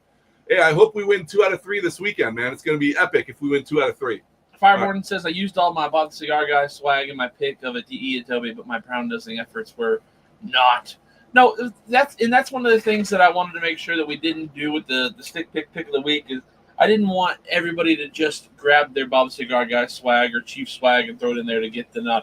Now, there have been some very, very clever, well-done photos And Matt Brugger, I think it was you who sent the photo in the Discord, smoking the cigar as you were actually watching a Chief Talk in your home studio, Middletown your home Cigar Lounge. All right. I will take a note. But Rick Carroll, I just thought that was a really cool photo. You got get the action of the cigar going. That's a smoky beast, right? I mean, I had to squint to see what the cigar was because of how much smoke there was coming off of that thing. I also know that Bob the Cigar Guy is a sucker for the leather rose as well. Absolutely. Let's see. Miss Allison says that the band was great when you guys were in Nicaragua. Yes. I hear that when they went, that was the second best group that ever went to Cigar Safari. Oh, yeah? They said the last group that went to Cigar Safari did so good, they hit their pinnacle, and they just can't do it anymore because that group is impossible to eclipse. Hey, so here's the thing, right? This show's sponsored by Drew Estate, right? The show's sponsored by Drew Estate. It is sponsored by Drew Estate. Okay, so Cigar Safari. Let's talk about Cigar Safari. Cigar Safari, you're technically in Nicaragua for 84 hours. It's 4 days and 3 nights. Correct? Correct, gentlemen? Correct. 84 hours. You know what the record is for cigars smoked on one Cigar Safari? And when I mean smoked, they smoked all the cigars down to the band. The record for smoking the most amount of cigars at a Cigar Safari, so 84 hours. Can you guess what it is? I was on that Cigar Safari. And it wasn't me. I'm trying to remember how many I smoked. 24 cigars. I'm going to say 64 cigars. The record was actually 89 cigars smoked. That's a lot of cigars. Yep, 89 cigars. Now, I know Ryan That had to have been Gallimore. a bunch of waifs. How's that? He smoked everything from a couple Juicy Lucy's to double Corona Liga 9s and all triple Coronas and all that stuff. Yeah, Now, Bob, you smoked a lot of cigars. I smoked a ton of cigars because Ryan Gallimore was our guide that year.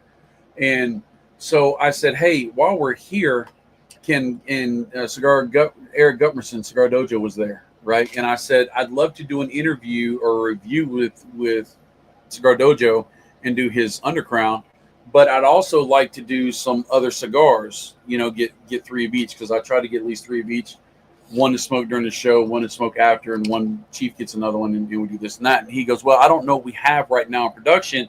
You just write me down a list. And so I wrote down a list of like 20 different cigars. And we came back to our room. We were in the little acid. Our room was the acid room.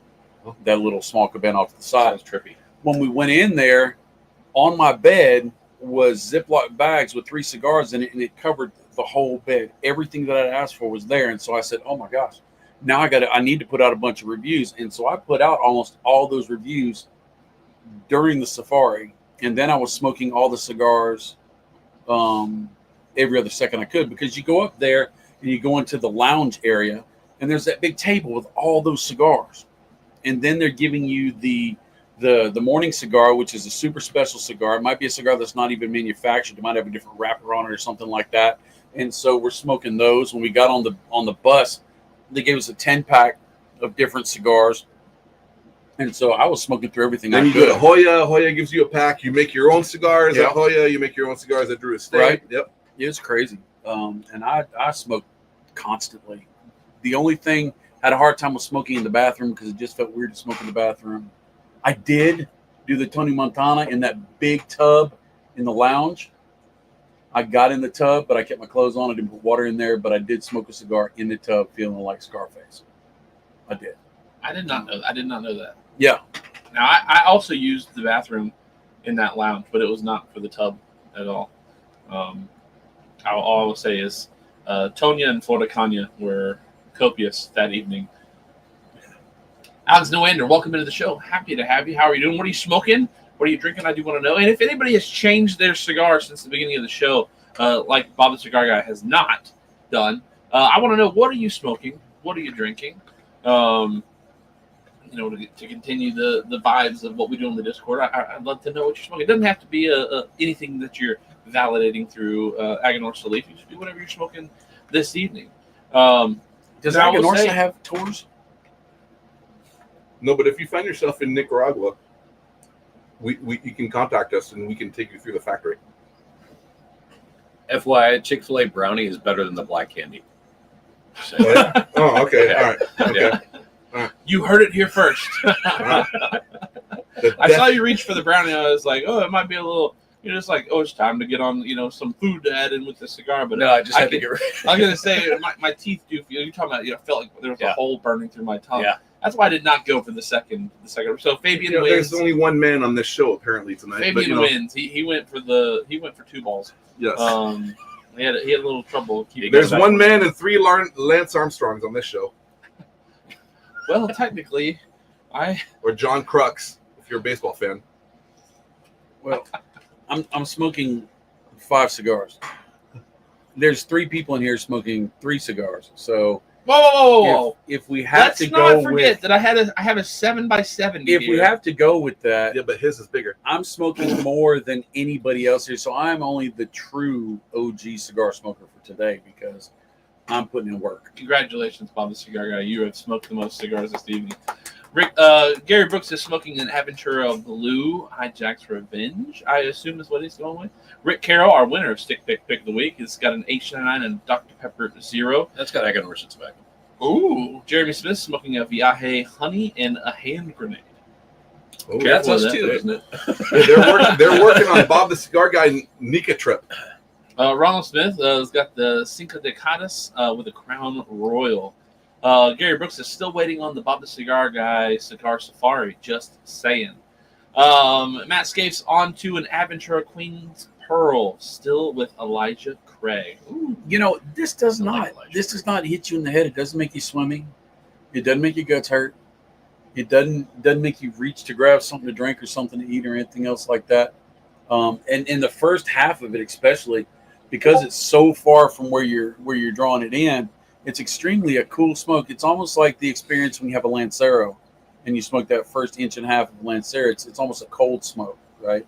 And it really, yes, this is not something I would smoke on lunch break, but this would be something that would be, it'd be funny, it'd be this and that, but it's still a good cigar. I mean, AGANORSA could have, because people are going to buy this because they're going to buy it for their friends because it's a huge cigar and it's funny, right? But you're going to smoke it and you're going to actually enjoy the experience because it actually has good quality flavor to it. It's not complex by any stretch of the imagination, but all the flavors in it are very crisp. They're very clean. You get some transitions, especially now it's switched into that other binder. You get a lot more peppery and spicy, which is kind of nice because I think if you would have started off with peppery and spicy in the front, then by the time you would have got to the back, you would have had that residual and you would have tasted the subtleties of the first blend. It really is a quality blend. It is. I mean, I'm being sincere and honest in this. I'm pleasantly surprised because number one, I thought I was going to get sick to my stomach. I thought I was going to get swimmy. Smoking it fast, the burn, I've had to touch it to burn 3 or 4 times. When you got this much tobacco, trying to get it back, it's you have different thicknesses of the leaves, and you're going to have a little bit of burn issues just for that experience. But if you smoked it slow, if you took the 4 hours that I would expect it really needs to take to smoke this cigar, and you took 4 hours. Yo, Mac, what's up, buddy? How you doing? Good to see you, burn it Mac. back nice and fine. Miss you, bro. How are the kids? He actually said, sorry, I'm late, everyone. I was informed at 8 p.m. it was family game night. Now, actually, piggybacking off of that, Bob the Cigar Guy over there, this question. In the other room. Yeah, in the other room over there, far away from us, not anywhere near us. Fabien, when it comes to the AGANORSA Lunatic 10x100, if you can answer, this is kind of feet to the fire kind of sort of question here. What was the idea behind blending that cigar? Was it to blend as a gimmick, or was it to blend for? Was there a request for it? Listen, Asylum made a 9x90 the year prior, and they made the 10x100 even before I was in the industry. I was with AGANORSA. I mean, they launched it in the PCA of 2023, and I joined 2 days before PCA 2023, so I had no idea. They from what I hear is they made it as a joke, like, oh, okay, there's a 9x90, okay, we're gonna make it 10x100. Now, interestingly enough, this year Asylum made this other crazy, even bigger one. I don't. It's so big I can't even. I don't even know. I think it's 134 or something like 13 by 134. 13 by 134. I heard about it. I haven't seen it, or I haven't seen anyone smoke it or whatever. But the funny thing is when we launched that 10 by 100, we weren't expecting to take any orders. And after the show, we took orders for them. We took 2,400 cigars, and we're like, holy shoot, we have to make these. We didn't even know how many cigar leaves we needed it, and then making them, we realized there's 24 full leaves in that cigar, equals 5 Toros. Bob the Cigar Guy, Alex Noander wants to know, how hard is it to draw on that monster? It's extremely easy. It's actually a good draw. It's got a slight tug to it.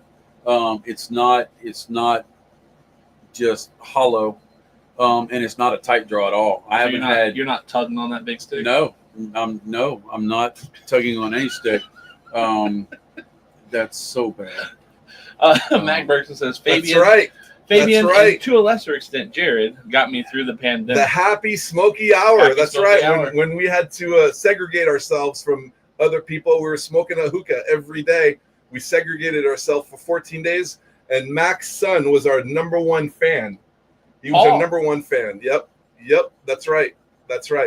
Hey, next when they're probably asleep now, but when they wake up, give them both a big hug on my behalf and tell them I still think of you guys all the time, man. Much love for you, Mac, and your lovely wife and your 2 kids. Much love. Mac, he's with us every single week, and it's funny. Usually, instead of arriving late, he's always here early in the show, and he always has to leave because he's got something to do with the boys. So, That's knowing right. Mac, Sam. it might still be up. Sam and Paul. Sam is my number one fan, buddy. Sam is my number one fan. That's right. I love the boys. I actually got to meet them at our first PCA. They were in Vegas for a couple of days, and we actually got to hang out with them and have breakfast and have a good time. Paul and Sam are the boys. I always love getting to hear about the potatoes. Go Spuds! Paul's football team that he's on. So we love the Bergson boys. Gary Brooks says, Terrence gave me an El Chiquita, and I've been a fan of those lunatics ever since. So the El Chiquito is a 4 3/4 by 70. Now there's El Chiquito Maduro and El Chiquito Habano. Here's a crazy thing. So if I were to ask you the number one selling size in this industry, everyone would say Toro, right? Right. Toro is the number one selling size in the industry. Now I'm more than willing to bet my house and my new Lexus GX 550 that we are the only one in this industry that if you look at the top 10, we do not have a single Toro in our top 10. It's crazy. We are known for big ring gauges at very good prices. Our number one selling cigar is an 8x80 Maduro. Our number 2 selling cigar is the El Chiquito Maduro. Number 3 is El Chiquito Habano. Number 4 is the Titan, JFR Titan Maduro. I mean, we don't have a single Toro. Our number one selling Toro is 11th on the list, and that's the Validation Connecticut. That doesn't mean that we don't, our Toros suck. It just means that we sell a lot more of big ring gauges because a lot of people enjoy our big ring gauges. I'll give you an example. When you go to a cigar store and you see an 8x80 and the price is $14.99, and right next to that 8x80 you see a Toro that's usually a 6x52 for $15.99, you think you're going to get so much more smoking that 8x80 than you will smoking that Toro. Maybe you do, maybe you don't. I'm not here to judge. Keep buying those 8x80s. But I'm pretty sure those dudes that smoke that 8x80s are the same dudes that go to Cheesecake Factory to get the big platter of food for a decent price. And man, keep smoking those 8x80s and we'll keep making them. So yeah, that's the thing. Robusto is actually second biggest seller. And funny enough, a couple years ago, the third best selling size is now the Titan, is a 6x60. For a long time, it was Corona. But the 6x60, which 15 years ago looked so big compared to anything else, now you grab a 6x60 and you compare it to an 8x80 or 7x70 or 10x100, that looks like a Corona. There's a lot of 6x60s that are being smoked these days. Now I'll tell you, with the JFR line, when we couple years into really Which doing stands cigars, for? just for retail, or just for Riley, depends on Just for on who Riley you or are. just for retail? Yeah. So the price was so inexpensive. The cigar was so large. The packaging was very minimal. Yep. I spent a lot of my first probably 4 or 5 years passing up on JFR because I was like, well, that's just a bottom shelf cigar that somebody just put in the middle of the shelf, right? Because usually you go into a lounge or you go into a big humidor, your bottom cigars are your bundles and your cheaper cigars, and then you get right at the middle level, and that's where your meat and potatoes are, and then up top is your top end and stuff like that. It's top shelf, right? And so I spent a lot of time thinking that JFR was going to be a subpar cigar.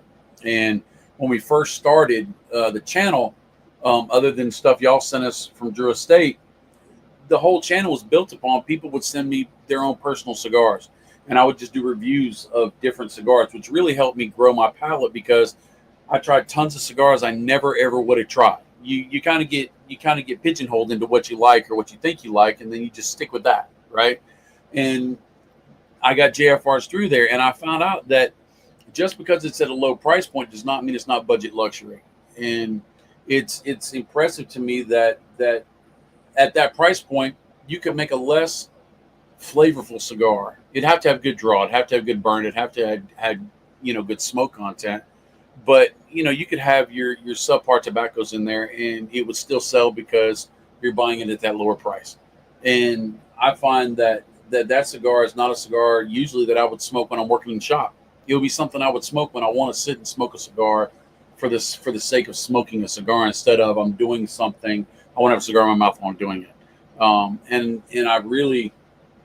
I don't know if that word has gotten out enough that the JFR line is a premium quality product that is going to be enjoyable whether you're with a group of people or by yourself. It's a core line. It's literally our core line. We've been doing it for 20 years.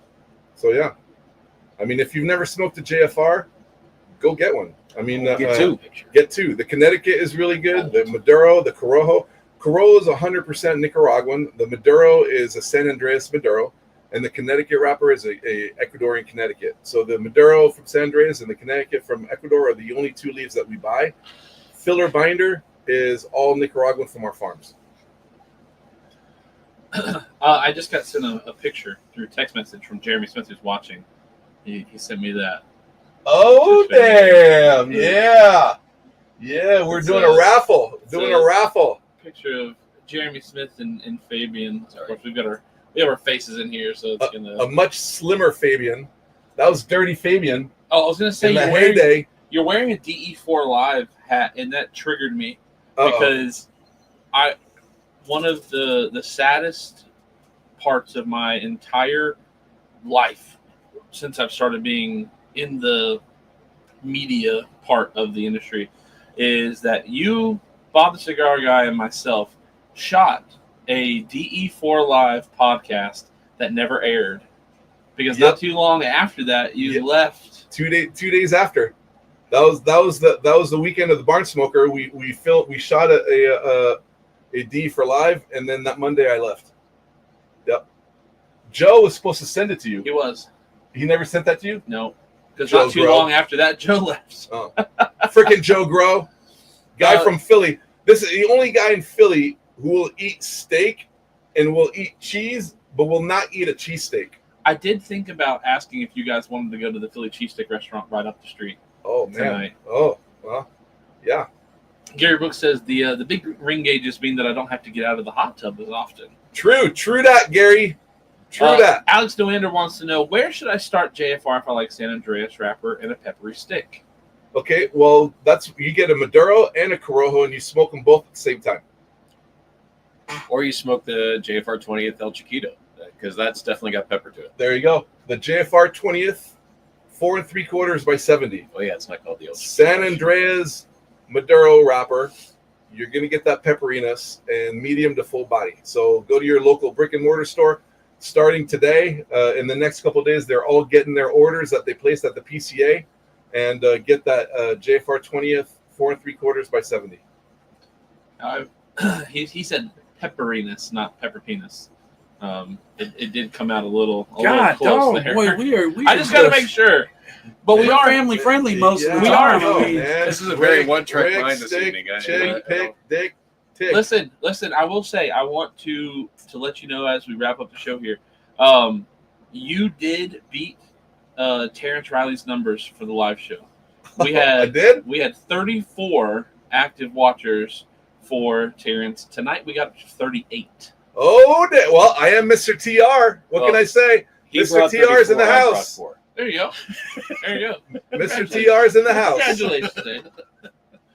Man. So with that, we have eclipsed the 2-hour mark here on the show.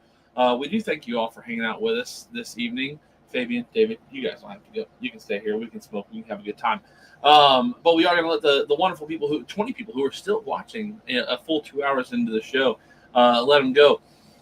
Fabien, David, if there was one thing that you could tell the people before we leave, and David, we'll start with you first. What would you like to tell the people as they exit their way out of their seats in the Cigar Talk or the Chief Talk Cigar Show this evening? Just because the show's over doesn't mean you can't light another AGANORSA. Oh, I like that. my man, I like that. you need to hire him. He good.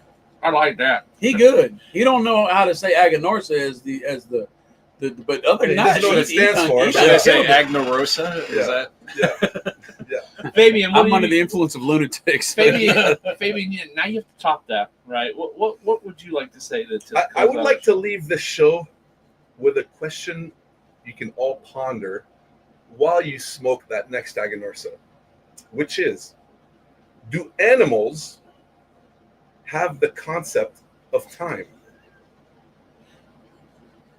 Oh, good question. Good question. I won't say my answer. I'll let you guys wait on bated breath.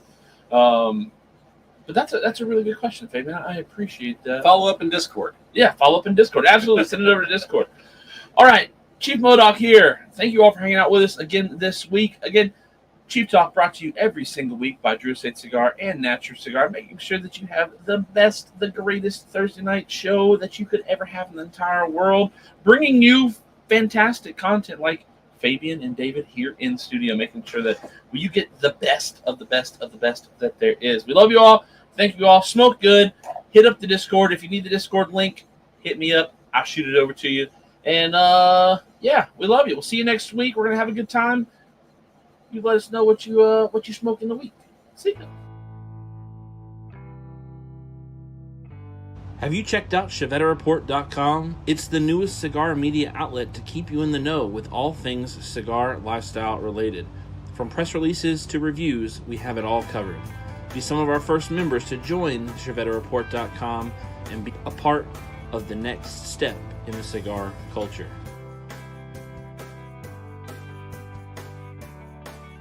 ChevetteReport.com. Time to relax. Whew. Man, I'm beat. Whew.